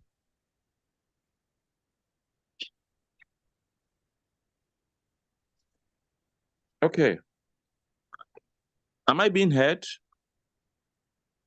Yes, you are being heard. Okay. Next thing that makes indoor air unhealthy is presence of uncovered and unremoved kitchen or food garbage. Yes, this comes in school. In schools we have a special room or laboratory for home economics and food and not. So those places need to be taken proper care of. Yes, proper care of. And we don't just leave things anyhow. We must be careful of how we treat that special room. Yes. Then recently used pesticides. There are some pesticides that when we use them, they rather that yes, we plan making the environment to be clean and healthy, devoid of insects and rodents. But at the same time, we need to consider the students, the learners, and the teachers and other staff who are making use of such environment. So we should use pesticides that are not so harsh.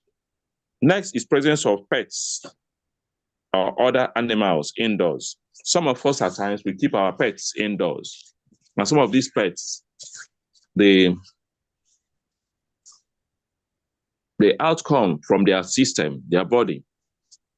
Some of them, things like pests like dogs, cats, when they urinate indoors and all those things, it pollutes the air. Then another is what? Presence of faulty or poorly maintained heating, air conditioning, and ventilation system. We need to always take proper care of our air conditioning system, heating system, and the likes.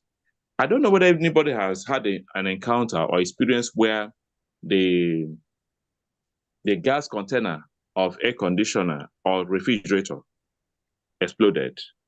If you had such, you understand better what I'm talking about. So these are some of the causes of poor air quality we have indoors. Next slide.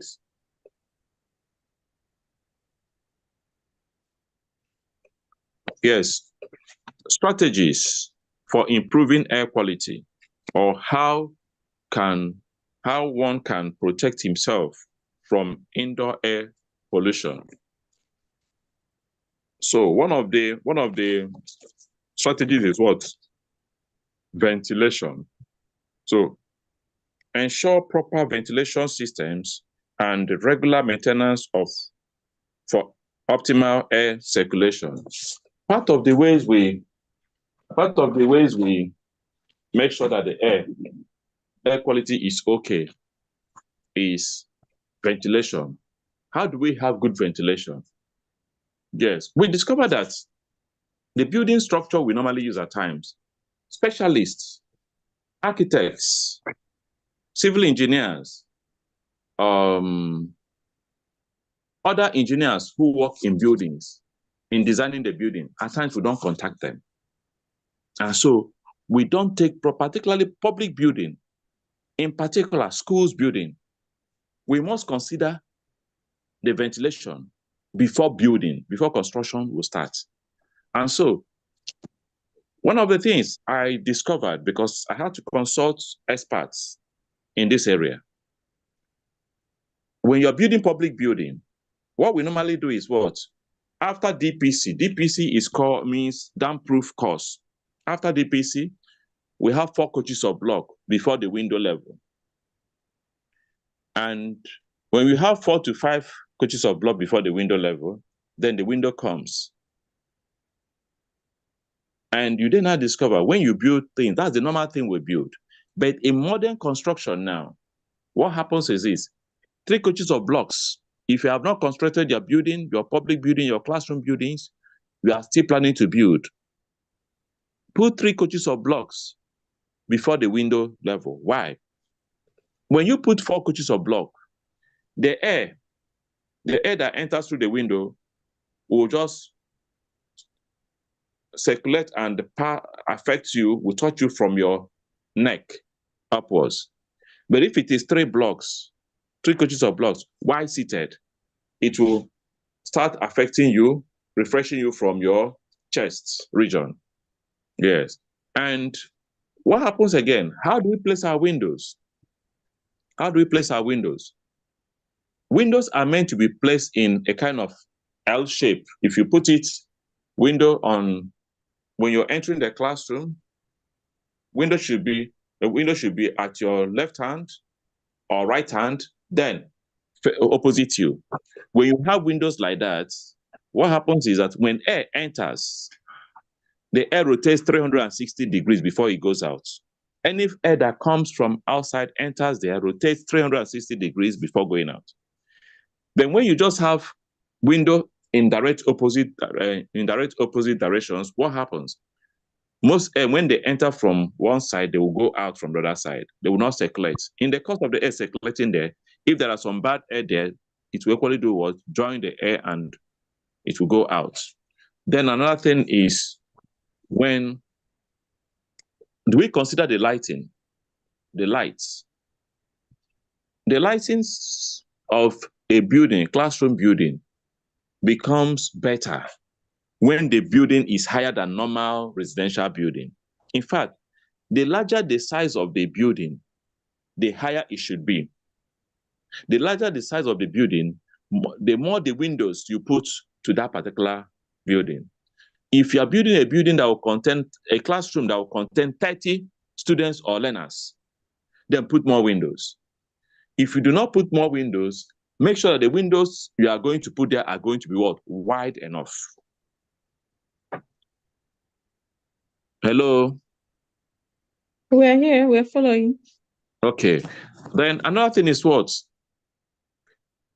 For us, part of the things that will make the ventilation of the air not to be pure, one of the major things we face is what? Molds. I'm going to talk about that on the next point. Air purification. We should use air purifiers and high quality filters to remove pollutants from the indoor air. In Nigeria here, most of us here, most of the schools here do not even consider that. If you check some public buildings, particularly factories, we discover that there's something like, they will normally put it on the wall up, like fan. They always put it on. Yes. Public building that will be accommodating about 30 to 40 learners who will be in that room for more than 6 hours on daily basis may have that. Whereby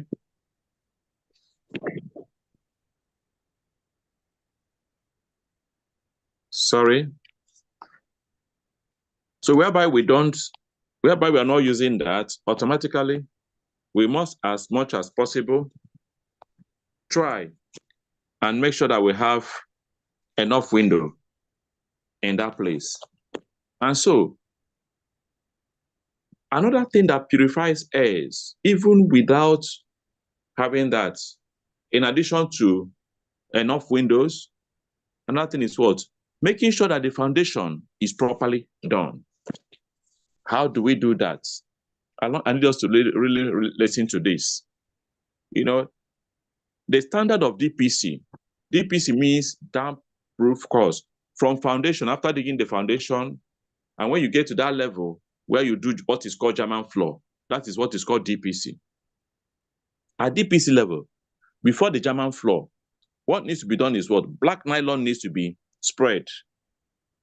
What's the essence of spreading that black thick nylon?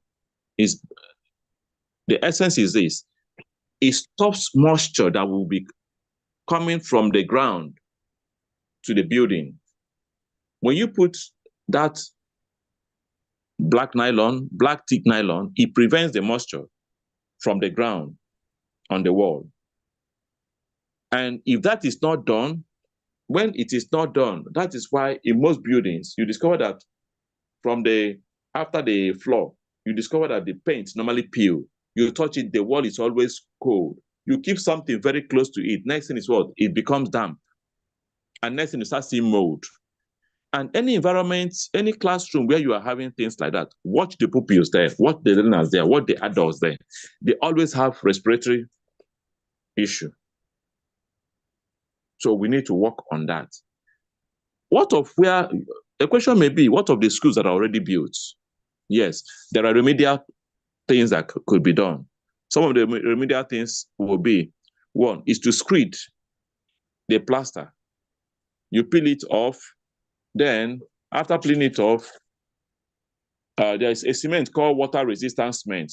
You get water-resistant cement and mix it with the cement and do rough plastering. After that, put wall ties on that. You bring in people, tilers and masons who know about this, they will do that. When they do that, that will reduce the effect of the moisture coming out and penetrating into the building. But the major way of tackling that matter is what? Demolishing the building. Whenever a school building is having fault from foundation, best thing to do is to demolish that building. And so whenever you're laying the foundation of your building, it is better you spend money, do solid foundation, and after that you rest before you continue putting something on top of the foundation, than having a faulty foundation, which will cost you more money in the future. So then, in terms of direction of the sun? We need the sun. We need the sun in the classrooms. When the sun comes in the morning sun that gives us vitamin D, we need it. In fact, learners in the classroom, in addition to cross ventilation of air, purified air, also need this sunlight, both the teachers, early morning sun. So when a building is being designed, before building it, you need to bring experts. The architect has to be there to check the direction of the sun, so that early morning sun that is coming from the east, more windows will be facing the east, so that the children will be able to do what? Enjoy the early morning sun, receive vitamin D while learning in the classroom. While receiving vitamin D, what happens? It boosts both the teachers and the learners' immune system. Then we need to structure the building in such a way that afternoon sun should not be entering the classroom, because that one is what? It's not healthy. And so what of situations where buildings have been erected and this is not considered, or because of the location, the land space the person is having? Yes, one of the remedial things to be done is by doing what? Planting trees. Yes, planting trees that will be shedding the afternoon sun. If you go to government schools, you discover that some locations in government schools, you see all these big trees. They were not planted just for planting sake or anyhow. If you watch what they do, they help not only to break wind, the effect of wind on the buildings, some of them are equally built, are equally planted there to shed the effect of afternoon sun on the learners and the occupants. Are we still listening? Yes. Okay. Another thing is best practices. What are the best practices we have to use? We need to do what? While in the classroom, use non-toxic materials. Yes. Use non-toxic materials in the classroom. Implement green cleaning programs. And reduce what? Clutters. Yes, one of us talks about green building.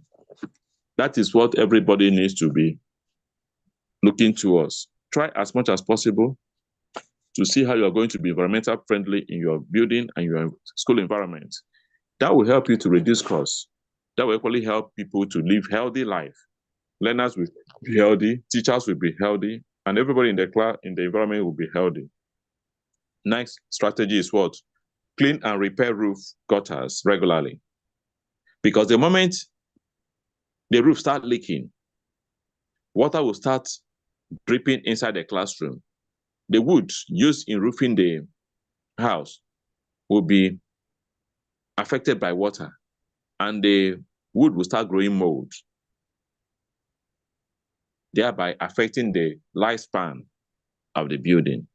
Next is keep indoor humidity at levels below 50%. Try as much as possible to see to it that the moisture content of the air in the classroom is below 50%. The moment it is 50% and above, it is not healthy for anybody to stay in such environment for a very long period of time. Then increase air movement and ventilation. Yes, you can do that by, if the building is a decked building, you can't add more blocks. So what you can do is what? Expand the windows or add more windows. Then whereby the building is built in such a way that you can't put cross ventilation windows. Next thing you do is what? Look for a way of having artificial air, artificial clean air. Air condition can do that. Fans can equally help. Next is what? Run exhaust fans in the bathroom when bathing. Yes. That thing I talked about, if you watch, you see some places where you have some fans, something like fans fixed up in the wall. Even some kitchens, they equally help out. Then keep appliances drip pans clean. Check behind the refrigerator, there's a small plastic there that collects water that comes out of the fridge. That's one of the drip pans. Keep it clean. Air conditioners. Some of the air conditioners at times, the water gathers somewhere. When the vent is not opening, they gather somewhere. So try as much as possible to see to it that the vents of the air conditioner is always free for water to flow through.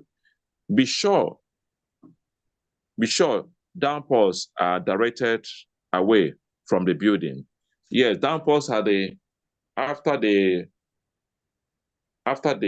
pipe that collects water from the roof. Those things are through those pipes through which water comes down to the ground.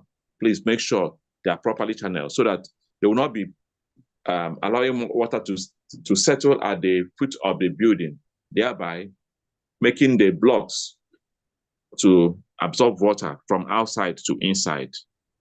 Yes. Next is regularly and thoroughly clean places where molds are likely to grow. What do we use to clean where molds are likely to grow? First thing to do is what? Use warm water, use brush and detergent, warm water and detergent, and do what? Clean such place. Don't use bleach. Don't use bleach. Because when you use bleach, some people react to bleach. So use normal detergent, use warm water, use brush, and regularly wash off those places. They will not grow mold. Next slide. So having talked about the strategies which need to apply, let's look at how to clean up molds. Yes, for large areas, the steps we need to do for large areas impacted by mold, the following steps need to be taken. 1, identify and eliminate the water problems. Yes, if it is that the water is coming from the ground, soaking the block, I made mention of one of the remedial process needs to be taken. Scrape off the plastering.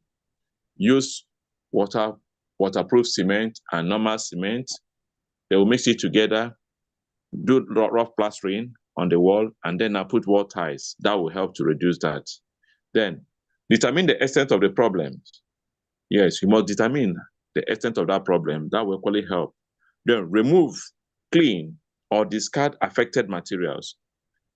If there are materials already that have been affected by mold, let's say wooden materials, first thing to do is what? If you look at it, there are some of them, all you need to do is what? Remove them entirely from that classroom. Otherwise, it will be generating unhealthy air within that classroom. So the materials that cannot be cleaned or are too damaged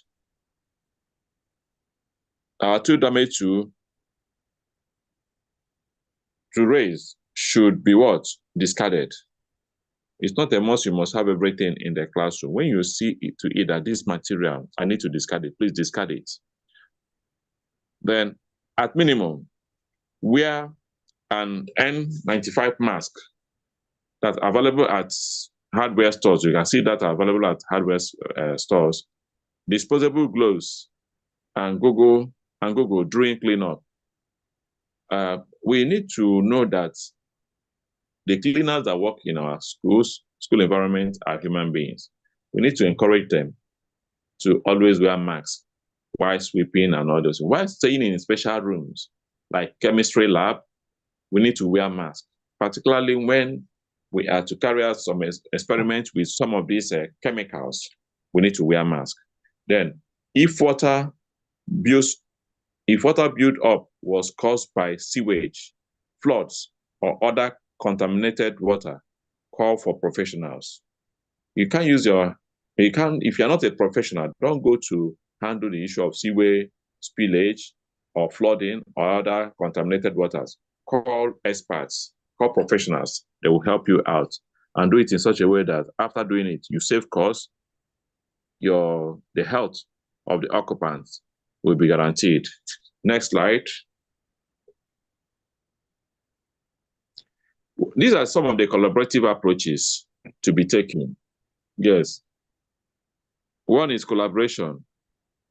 Yes, we must engage the entire school community to identify and address internal air quality concerns. Yes, both learners, both teachers, both cleaners, everybody. When you discover that, this place, something is growing this place. So, moles, some of them are greenish in nature.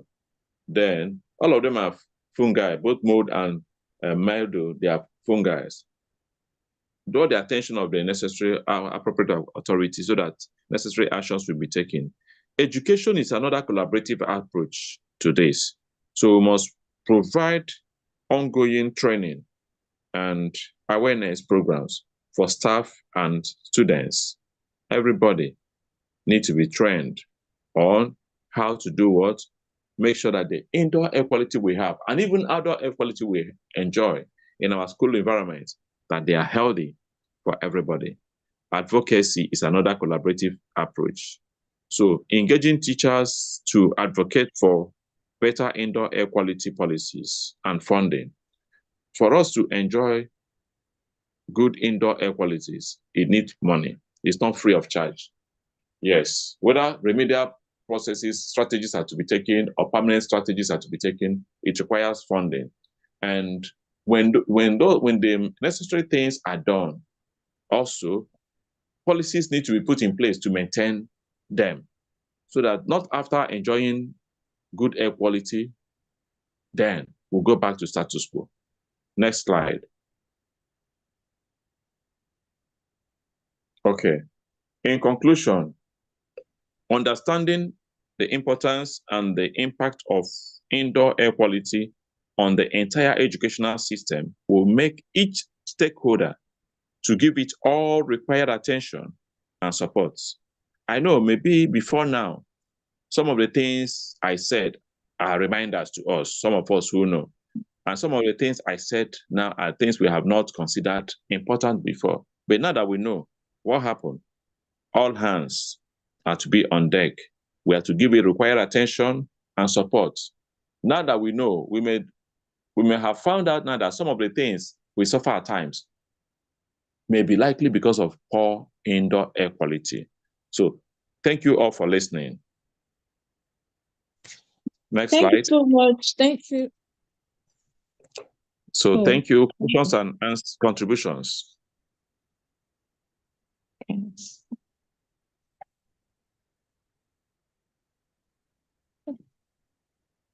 Okay, thank you, Mr. Yeah, thank you, Mr. Mike. Thank you so much for the awesome presentation. I want to say that you did justice to this topic.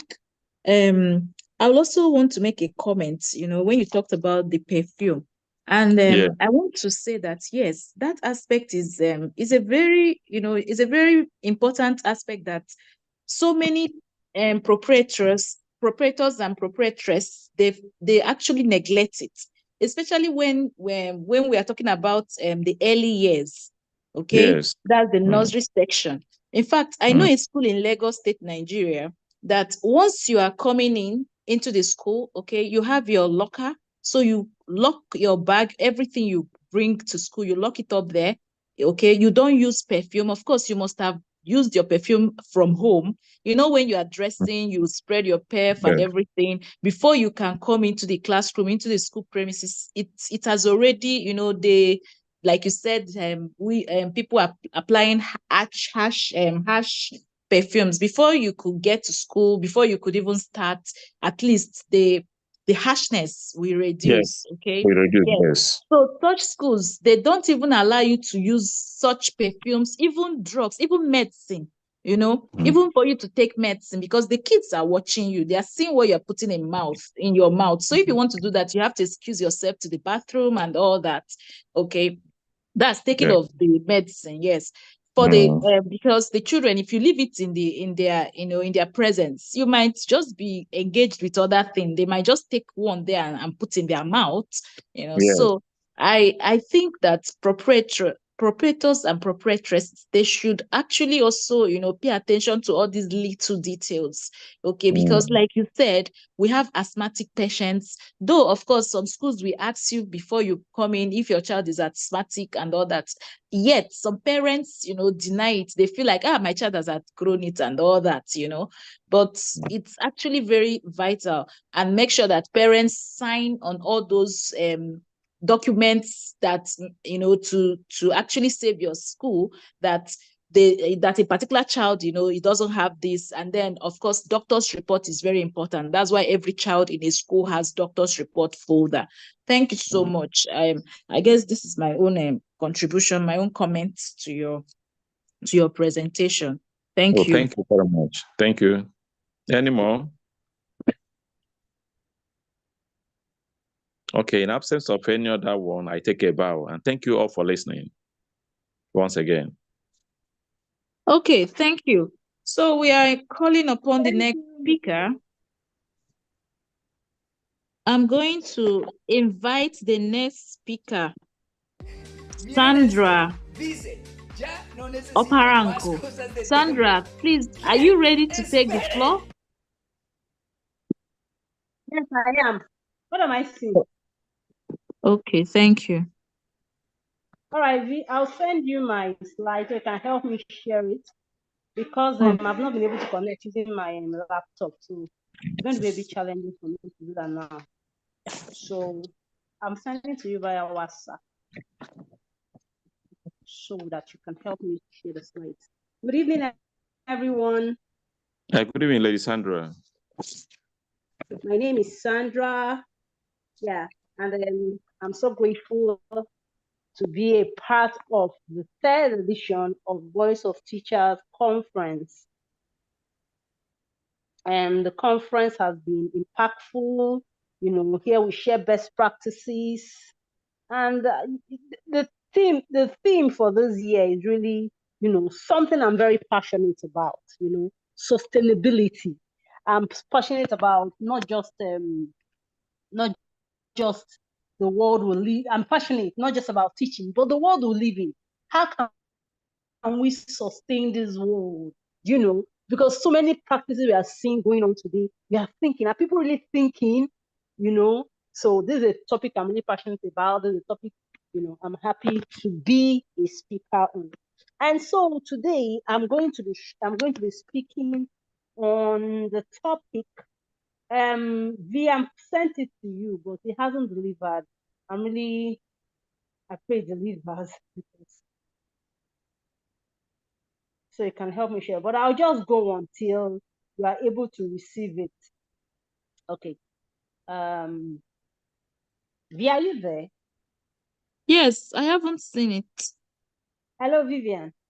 Yes, I can hear you. I haven't seen it. It's trying to design my laptop, but it's pretty very slow. I don't know, but it's coming. Okay, so today I'll be speaking on the topic green building designs in educational institutions. Green building designs. This is a wonderful topic. And then part of what I was even going to talk about, Mr. Mike has really done good justice to that very theme. So I'll just pick up from where he stopped. You know, I'll just be adding 1 or 2 things to stop. He really spoke about air quality, and that's one of the the subtopics I'll be talking about on this in this session. So we're going to start off with asking, what is green building designs? Now, whenever you hear anything green, just know it refers to sustainability. And sustainability is what are we going to do so that the impact on the environment will be as minimal as possible, because you will agree with me that everyday living is creating an impact. In fact, whatever you do in life is creating an impact, positively or negatively, it's creating an impact. So when we say anything green, we're looking at how can we reduce the impact of human activities on Earth, okay? And then now we are bringing it to the school buildings. How can we reduce the impact of building schools and make school environments more productive? How can we reduce it? How can we reduce any negative impact? Because you agree with me that installing ACs, they have their impacts. Yes, it's going to cool the room, but what about its impact on the environment? Carbon dioxide is going into the atmosphere. You are burning carbon and it's depleting the ozone layers. Anything you want to do, lighting, projectors, computers, photocopying machine, the bathrooms. So this thing about sustainability, it cuts across everything we do. But for this, for our focus in this conference, we have to do with just school buildings and education institutions. So here I have, let me see if this. Okay, so here I have, I'll just read to you. Green building design, another word for it is sustainable design, refers to the process of creating buildings that minimize environmental impacts, underline those words, conserve natural resources, and provide healthy and productive learning environment. So our key focus is on environmental impact, minimizing environmental impact, conserving natural resources, at the same time providing a wholesome, healthy, and productive learning environment. So that's what we're looking at, okay? So just keep those words in mind. Now, our focus here, I'm going to be focusing on, okay, there are many things to focus on, but for this presentation, I'll be focusing on the first 4 things I'm going to be listing here.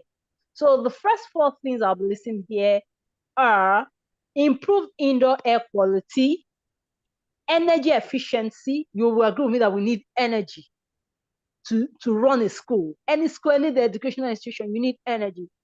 Water conservation, you need water. Okay? And then how do we enhance student performance? So these are the 4 things that we're going to be looking at. But when you talk about green building design, it doesn't boil down to just these 4 things. There are also other aspects of green building design. Now, a green building has more property value than a regular building, because a green building, a building that has been built, with sustainability in mind, has more value than a building that was just built, because that means a whole lot of thought has gone into it. Buildings like that, you begin to see that they're not just thinking about this building lasting for 20, 30 years. They are thinking of the building lasting for a very long time. Not on energy, they're thinking about how do we generate our own energy without burning fossil fuels. Fossil fuels, now when you turn on things like generators, you are burning fossil fuels. Okay, so a green building design is thinking about this thing. How do we generate energy? So in green building designs, you're going to see things like solar energy. They are using solar to power energy. Do you understand? We are seeing windmills. They are seeing geothermals. That's what you see in a green building design. So definitely, when you have things like this, it's going to increase the value of that property. Okay? Then in a green building design, you will find out that water is also being recycled in the building, because our focus is also on how to conserve, not just conserving water, but also how to improve it. So a green building design, we have a way of recycling its water so that it's being used again. A green building design will not just depend on the water source, maybe digging a borehole or the one that or the public water system. It's also thinking of how do we collect rainwater, how do we purify it, and how do we use it? If possible, how do we also recycle this water again to be reused? So these are the focus of a green building design. Then a green building design, of course, we can't take environmental education away from that. Okay? The people who will build a green building, they need to be environmentally educated, as well as the people who are going to use it. Okay, so you can see that education, environmental education is key in green building design. Then, of course, in green building designs, the maintenance, the cost of maintenance is reduced. And I dare say that green buildings are more. Vita's delivered. Have you seen it? Yes. Yes. Okay. Please help me share. I'm like on the first slide. I'm sharing already. Not the first slide. I'm like on the 6th slide. Thank you. 6th slide. That's where I am. 7th rather, please. 7th. Thank you. All right. This is not the 7th slide.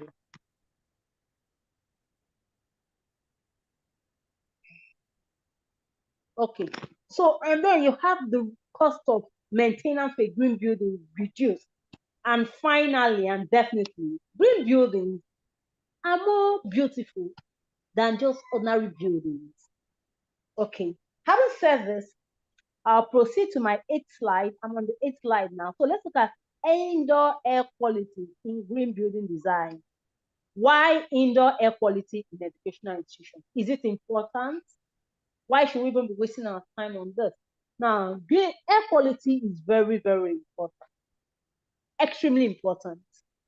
Especially indoors, okay?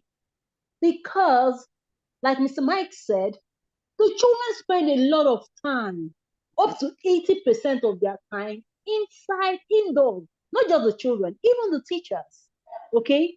The people who will be facilitating this, they spend a lot of time indoors, learning and engaging in different activities. So the air quality is important. Will you agree with me that poor air quality can lead to several diseases, illnesses, ailments, okay? And good indoor air quality also improves the way you think, the way you reason. It improves your overall concentration, your ability to concentrate. Okay. Now, the next question we should be asking ourselves is, how can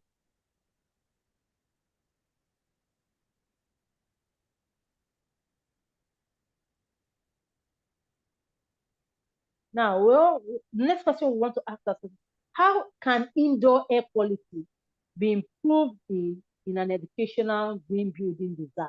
And what are the benefits? How can we improve this?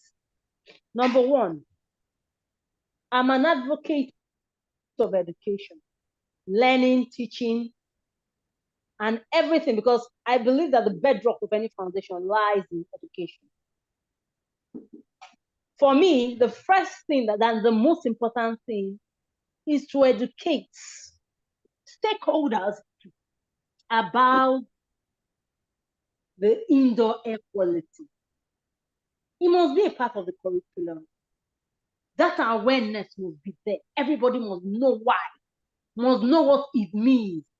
Quality air, indoor air, must know how to achieve it. That is the first thing. So no, there's no gap.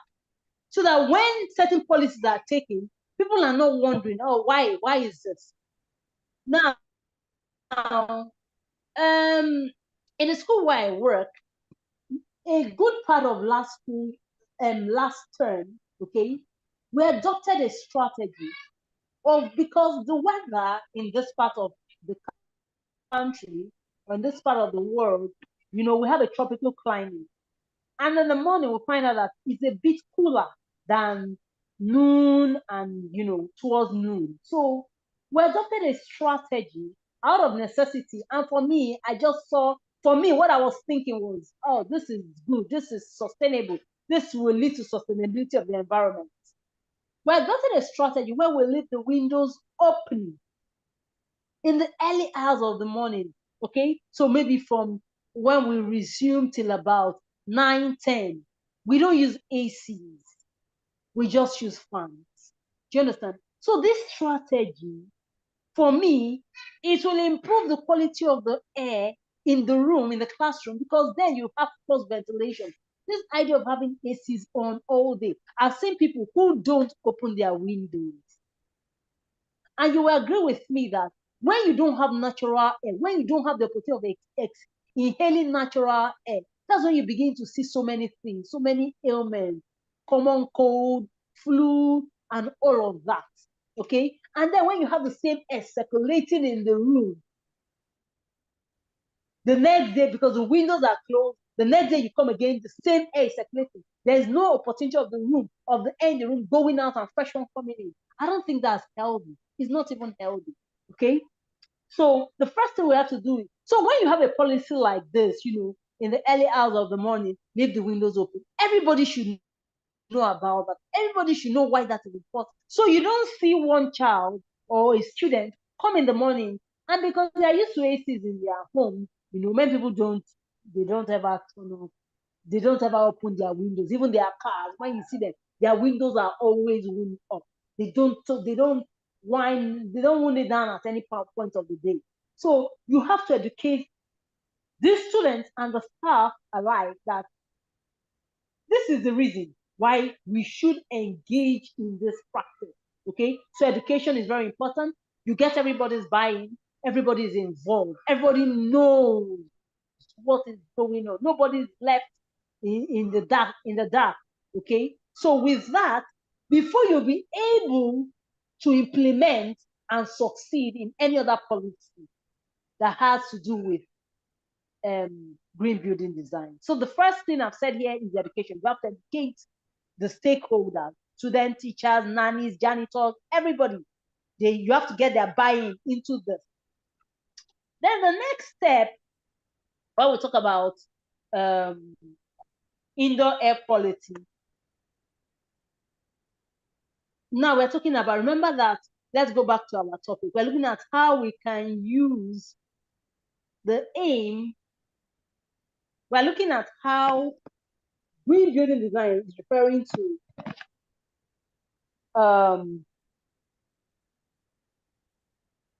pardon me, please. It's referring to how we can create a healthy, sustainable, and productive learning environment. That's our focus. And we're also looking at conserving natural resources. Okay? It doesn't mean that we won't use them. We are going to use them as much as possible, use them as much as possible. Because once we introduce anything artificial, that's a effect in the environment.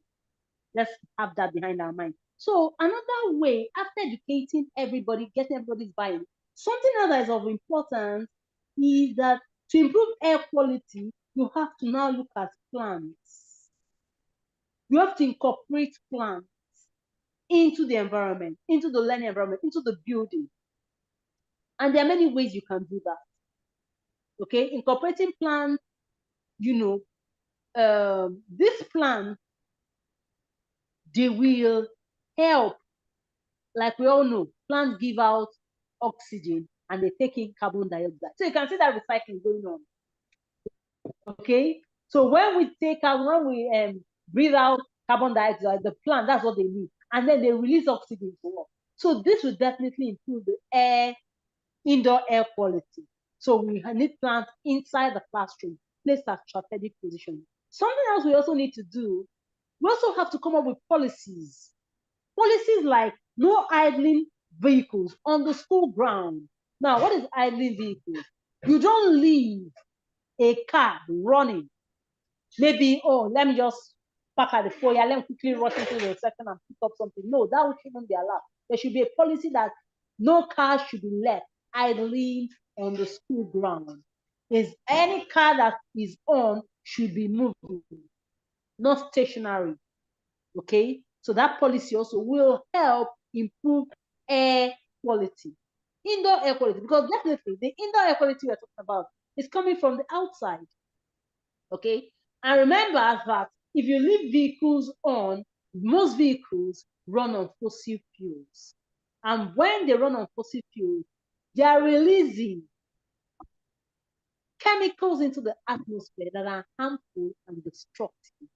So simple things like this, not leaving car engines running in the school ground could also help improve the air quality in the school.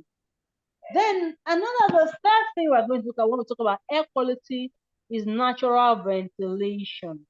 Okay, there should be natural ventilation. I think I've talked about that. There should be a time, like we that live in the tropics, there should be a time in the day, usually in the morning, when the windows should be left open, especially schools that have ACs in all their classrooms.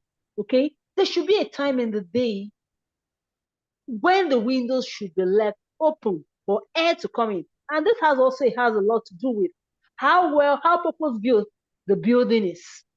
Okay, so purpose-built building, there will be that cross ventilation. So there's no issue of, if you open this window, this will happen or that will happen. It's a purpose-built structure. A lot has gone into building it. So cross ventilation and natural ventilation would not be a problem. Now, the next thing we want to talk about indoor air quality. I've talked about education and students' involvement. Now, the next thing we have to talk about is moisture control. I don't want to begin to reiterate what Mr. Mike has said, but he has really talked about he has really mentioned a lot of these things, okay? So the moisture control, there should be a way, the building should be designed in a way to prevent mold growing, mildew, all these things affect air quality in the classroom. Okay, Mr. Mike has done justice to that, so sound weight. I won't be spending lots of time on that. The next thing is air filtration system. There should be a way of filtering the air. Air in the classroom should be filtered, and plants can also help in this filtration. And then non-toxic materials. We should think about using non-toxic materials, especially for the paint and the flooring. Okay, as much as possible, let's look for natural things, or things that have more of natural elements in them for painting and for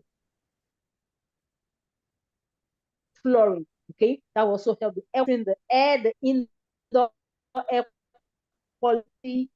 And then, like in Africa, I know one of our problems is maintenance. Oh my God. We can educate all we want to educate. We can set up all the policies we want to set up. If there's no monitoring and maintenance, believe me, all those things will fall back where we started from. In fact, worse than we started. Okay, so there must be a system for monitoring, evaluating, assessing, and maintaining everything that has to do with indoor air quality. It should be evaluated, it should be monitored, it should be assessed. How are we doing? Do we need readjustment here? What can be done? What can we do better? These policies we've set up, are they working? Okay, that system should be in place to ensure that the indoor air quality is conducive for everyone in the environment. All right. So at this point, I would like to take questions. If you have any question, please ask me at this point before I go further. All right, so there's no question. So I'm now on my 19th slide. 19th slide B.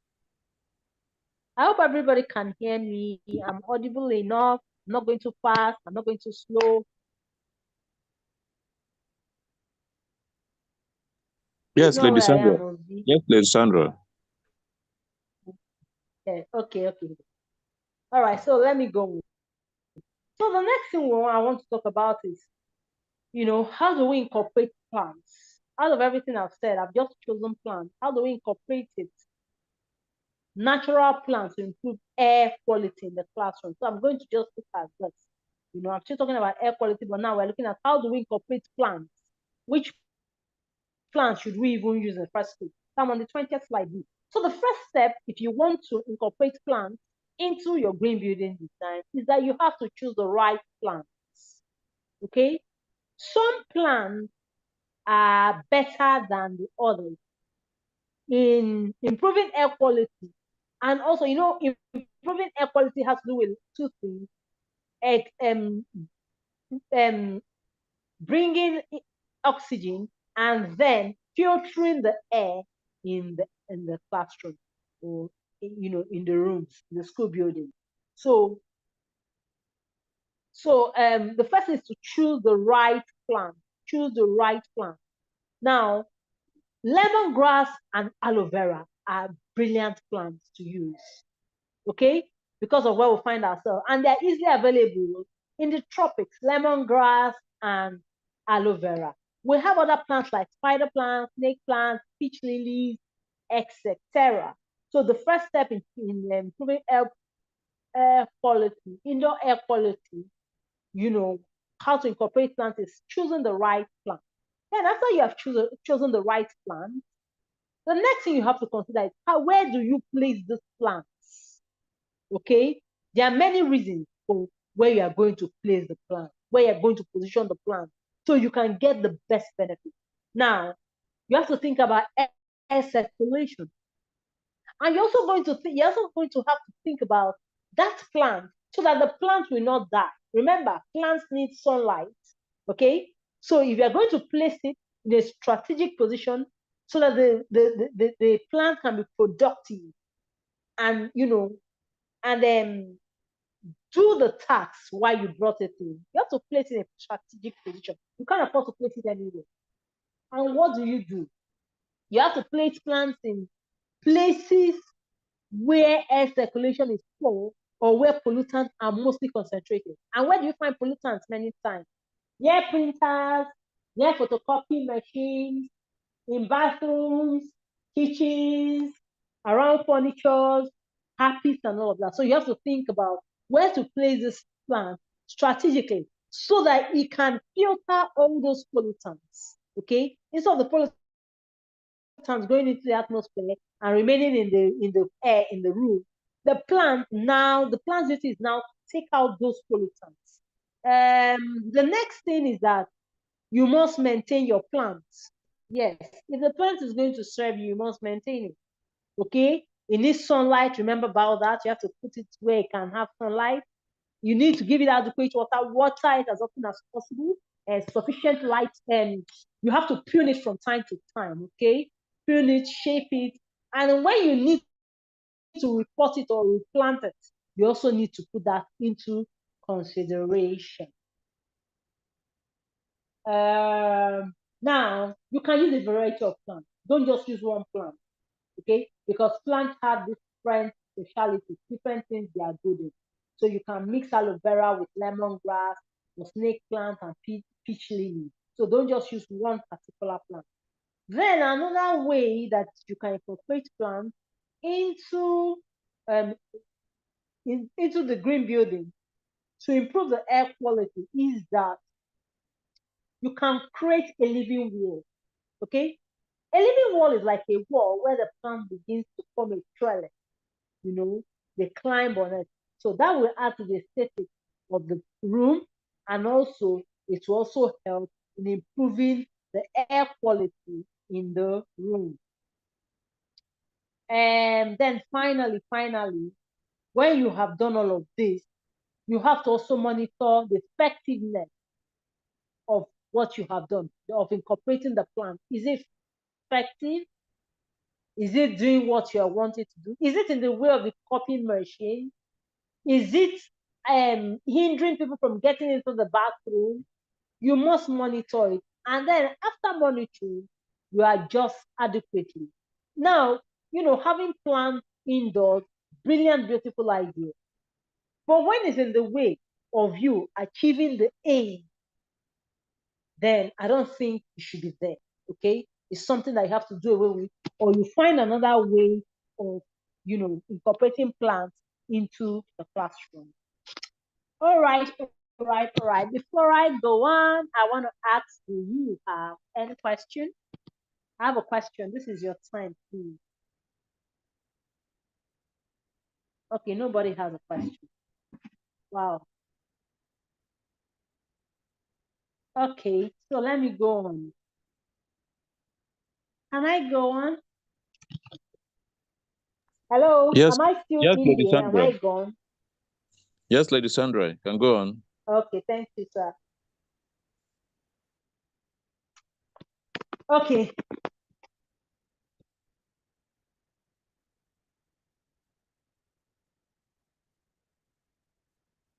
All right, so the next thing I'm going to talk about is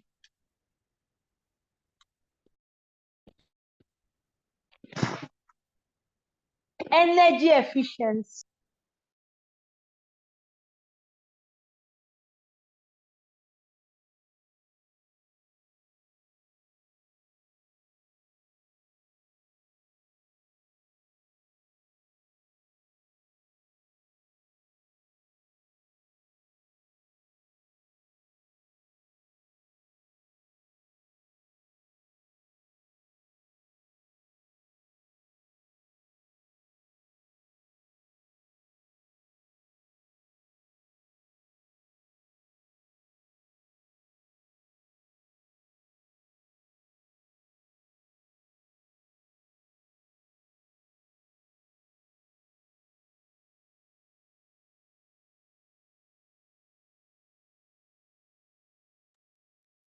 Hello, Lady Sandra, are you still on?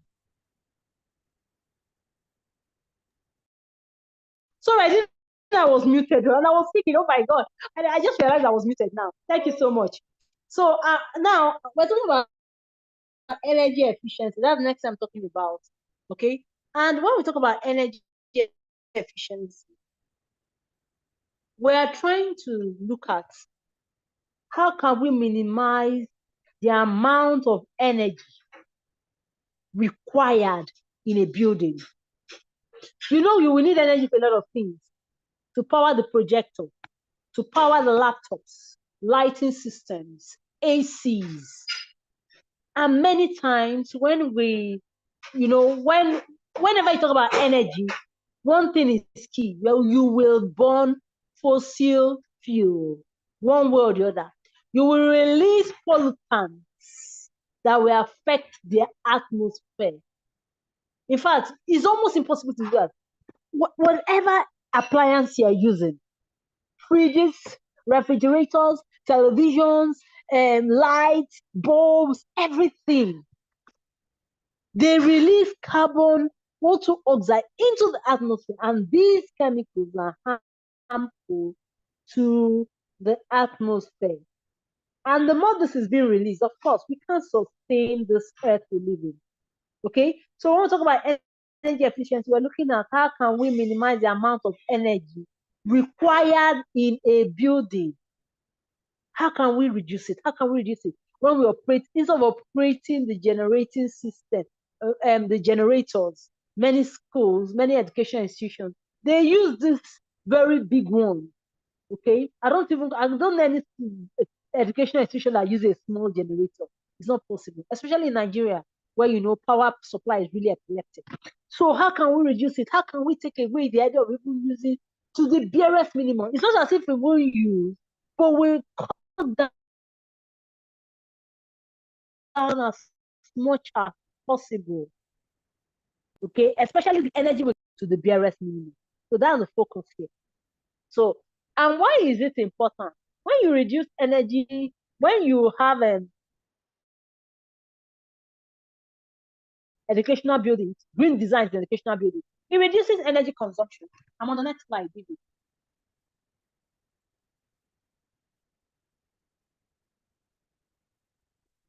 Vivian, are you there?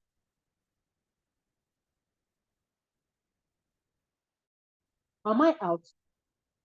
Oh my God.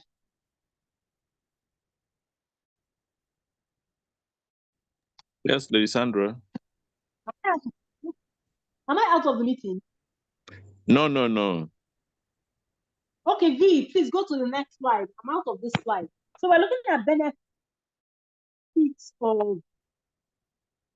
of energy efficiency in green buildings, okay? What are the benefits? Number one, it supports sustainability, enhances the school population's health and productivity.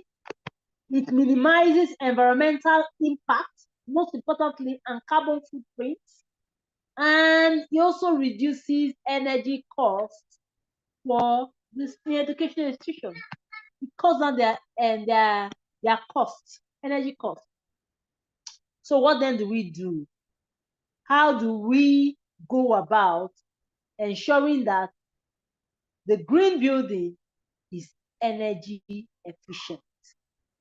First of all, you have to assess how much energy do you use. There must be an assessment. There should be an audit. Okay?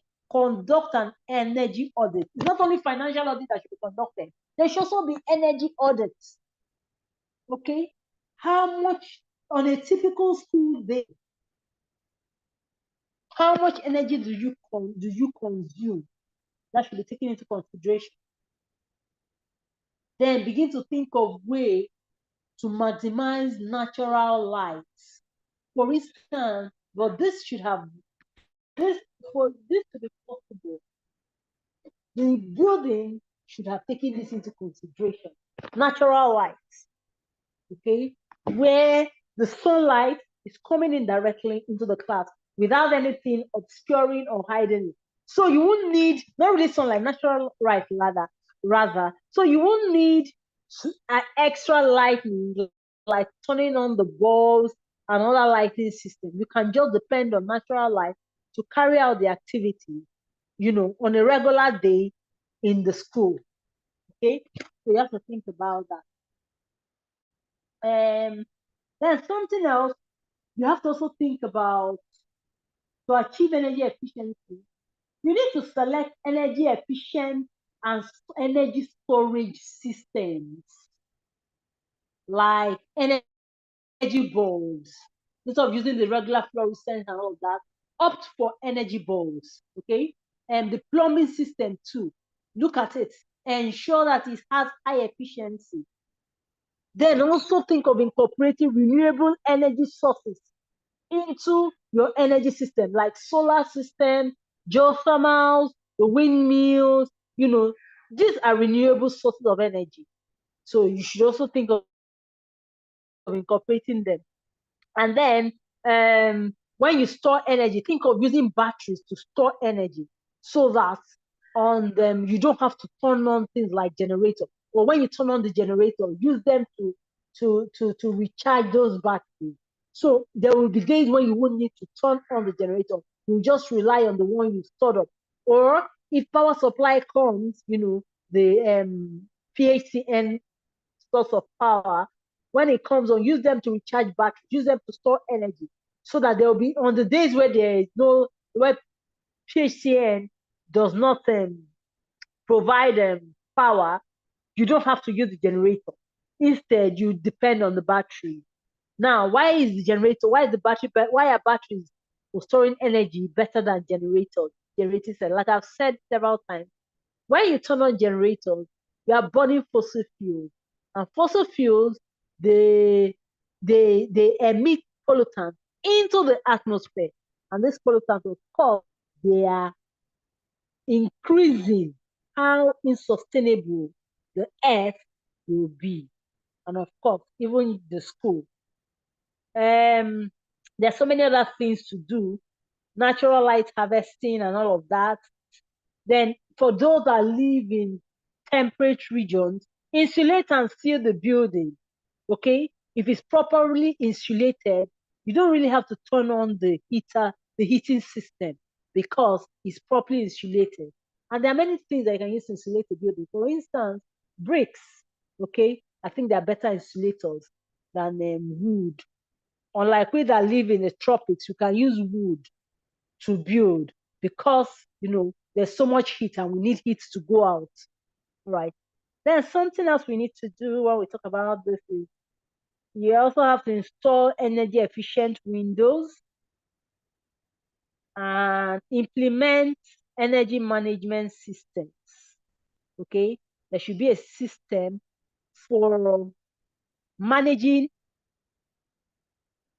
There should be a system for managing energy. Now, one typical system to achieve this, I'll just say it here, is installing sensors.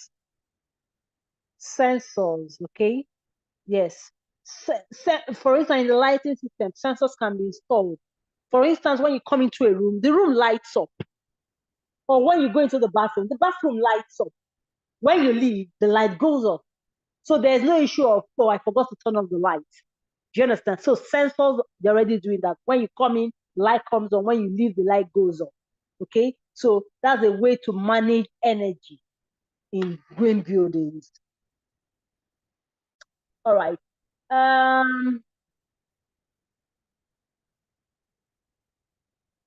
Does anyone have any question? Fine, proceed. I think I'll just go.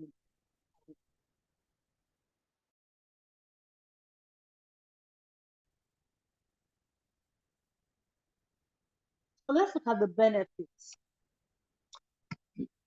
Benefits of energy efficiency in educational institutions, green building. What are the benefits? I've said it from the beginning. It saves cost by reducing your energy consumption. Okay? It improves indoor air quality. Students and staff, they are more productive and they perform better. So these are some of the benefits of energy efficiency in green buildings. Okay, finally, the last what I'll look at now is water conservation in educational institution green building design. Water conservation. Is there a need to conserve water? Remember that when we talk about green buildings, okay, one of our key focus is on conserving natural resources. Anytime we hear green, that's a focus, a key focus. Conservation of natural resources. And water is a natural resource. So we have to look for ways, to conserve and improve them. All right. So when we talk about conserving,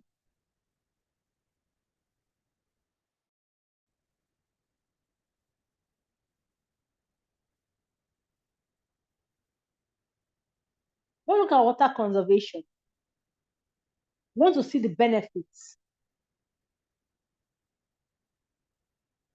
We want to see reasons why we should conserve water. It reduces wastage. That's the first thing. I'm on next slide, B. Next slide. It minimizes environmental impact and conserves natural resources. Okay, the next slide, please. Of course, it enhances the school's population, their health and well-being, and it supports sustainability awareness. So we can't be talking about green building design and talk about how to conserve water, how to improve it. It's important. Okay. So when we want to improve water, what is the first thing we are going to do? We have to conduct a water audit. How much water is used?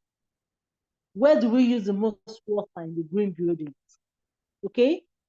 So how can we improve on the usage of water? Conduct an audit first. After you would have done that, now install low flow fixtures, like in toilets.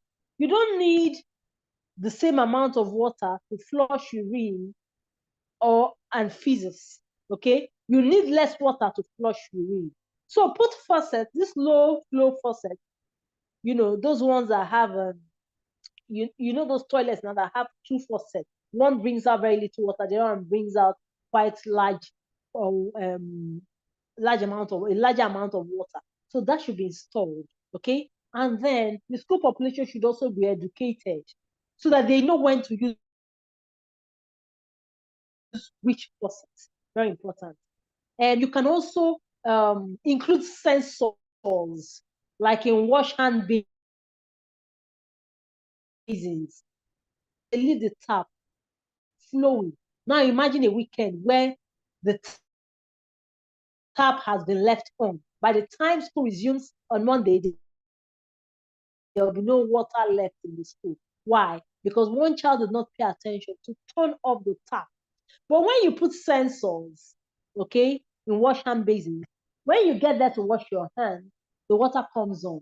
When you leave, the water goes off. So there's no issue of somebody left it unlocked, left the tap flowing. Okay, so you can also include sensors.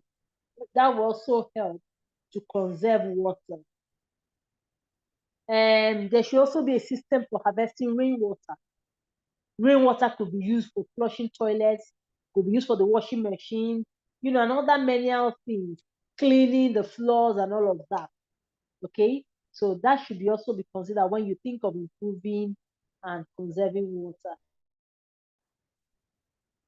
Plants too can be used for the landscaping. Drought-resistant plants, okay, they could be used for landscaping to beautify the school. Then also installing water-efficient appliances like washing machines and dishwashers. Then there should be awareness and education for water conservation and awareness education. Everybody should know the need to conserve water, how to conserve water. Everybody should be in the know, okay? Everybody who is a part of the school environment should know that this is a green building, there's a need to conserve water, and this is why, okay? Then finally, you have to also, you can't just say, okay, I put everything in place and that is it. No, that's not it. You must monitor, assess, evaluate, and adjust as required. If you have put all these things in place to conserve and improve water in the green building design, you must regularly, on a regular basis, assess it. Are we really conserving water? Evaluate the systems and processes you've put in place. Are they living up to expectations? Monitor, okay? And then if there is a need, adjust. Then the benefits of water conservation. Of course, it saves costs in water consumption. Students become aware, and it creates a positive impact on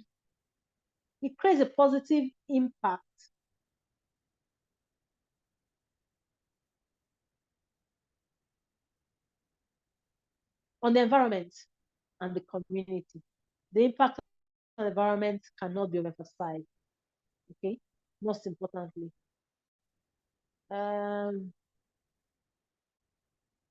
I think that is that. All right. Of course, there are benefits. So here, finally.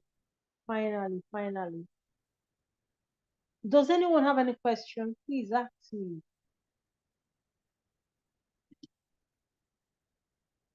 I have something to add. I have something to say. Please, this is your time. Please ask me your question. All right. Now, I'll just recap everything I've said again. Okay, so this is the session where I'll be doing that. So take home, what I want everybody to take away from this is this.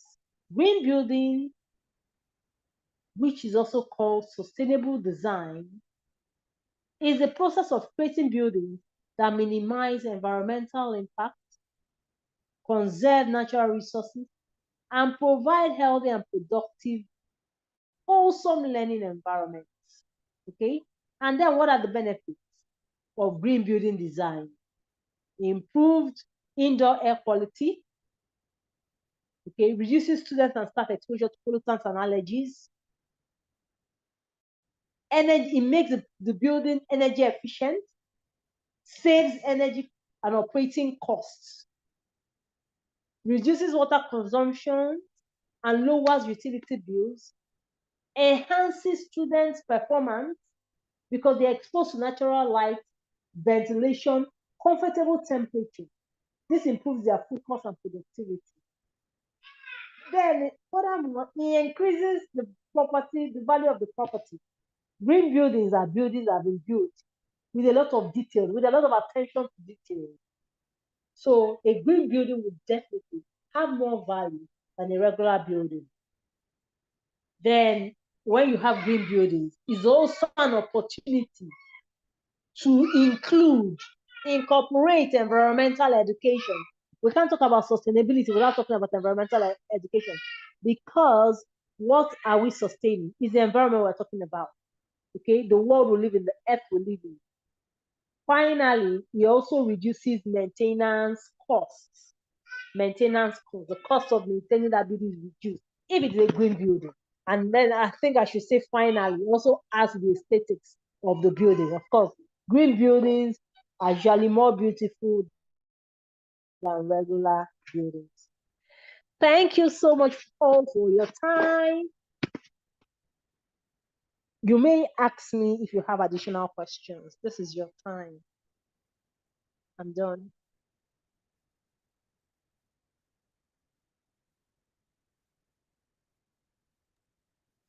Okay, good. Lady Sandra. Yes, sir, I'm listening. Yeah, thank you very much. Thank you very much. You really tried and you did justice to this. I just want to make some additions.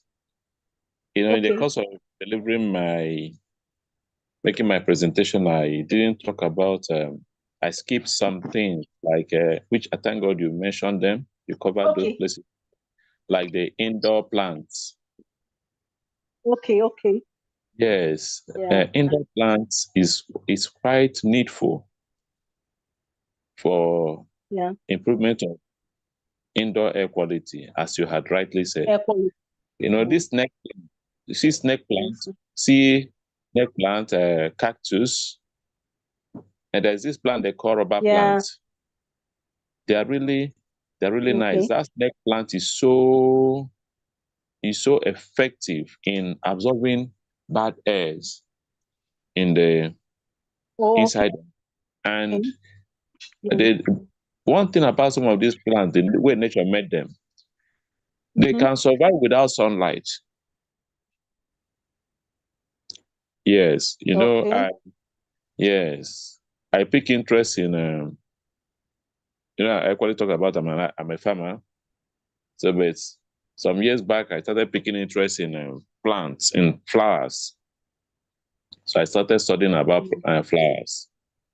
Yeah. So not even only in a school building, even in our homes. Even in our home, in our bedrooms. But I know, Yes, that's snake plants. Yes, natural plants are very good. Yes, and even this lemongrass, very good. Yes, but you know, lemongrass, they can't easily. But that's also a plant I know that needs sunlight. So then I'm happy that there is something you stated and I had to jot it down. Artificial things have negative effects in the environment. And that's true. No matter how beautiful they look, no matter how aesthetics they add to the environment. So thank you very much for your presentation, and I really enjoyed the topic. Thank you. Thank you, sir. Thank you. God bless you. V, thank you so much for those encouraging words, Mr. Mike. Thank you so much.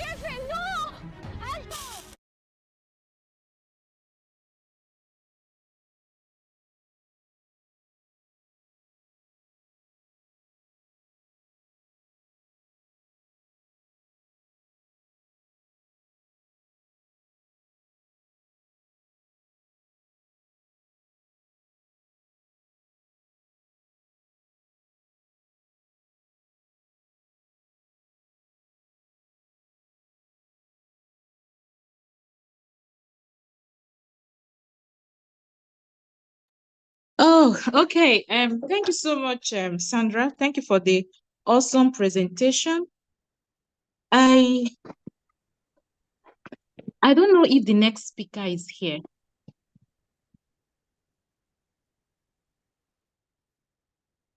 Mrs. Lillian, please, are you here?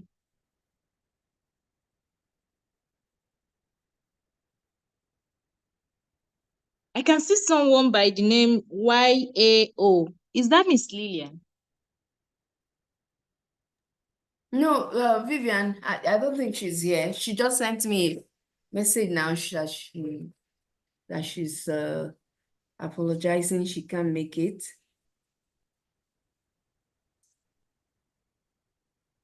So I think that's for 9. I don't know if there's someone before her. I'm talking about for 9, right? Lillian is for Okay. 9.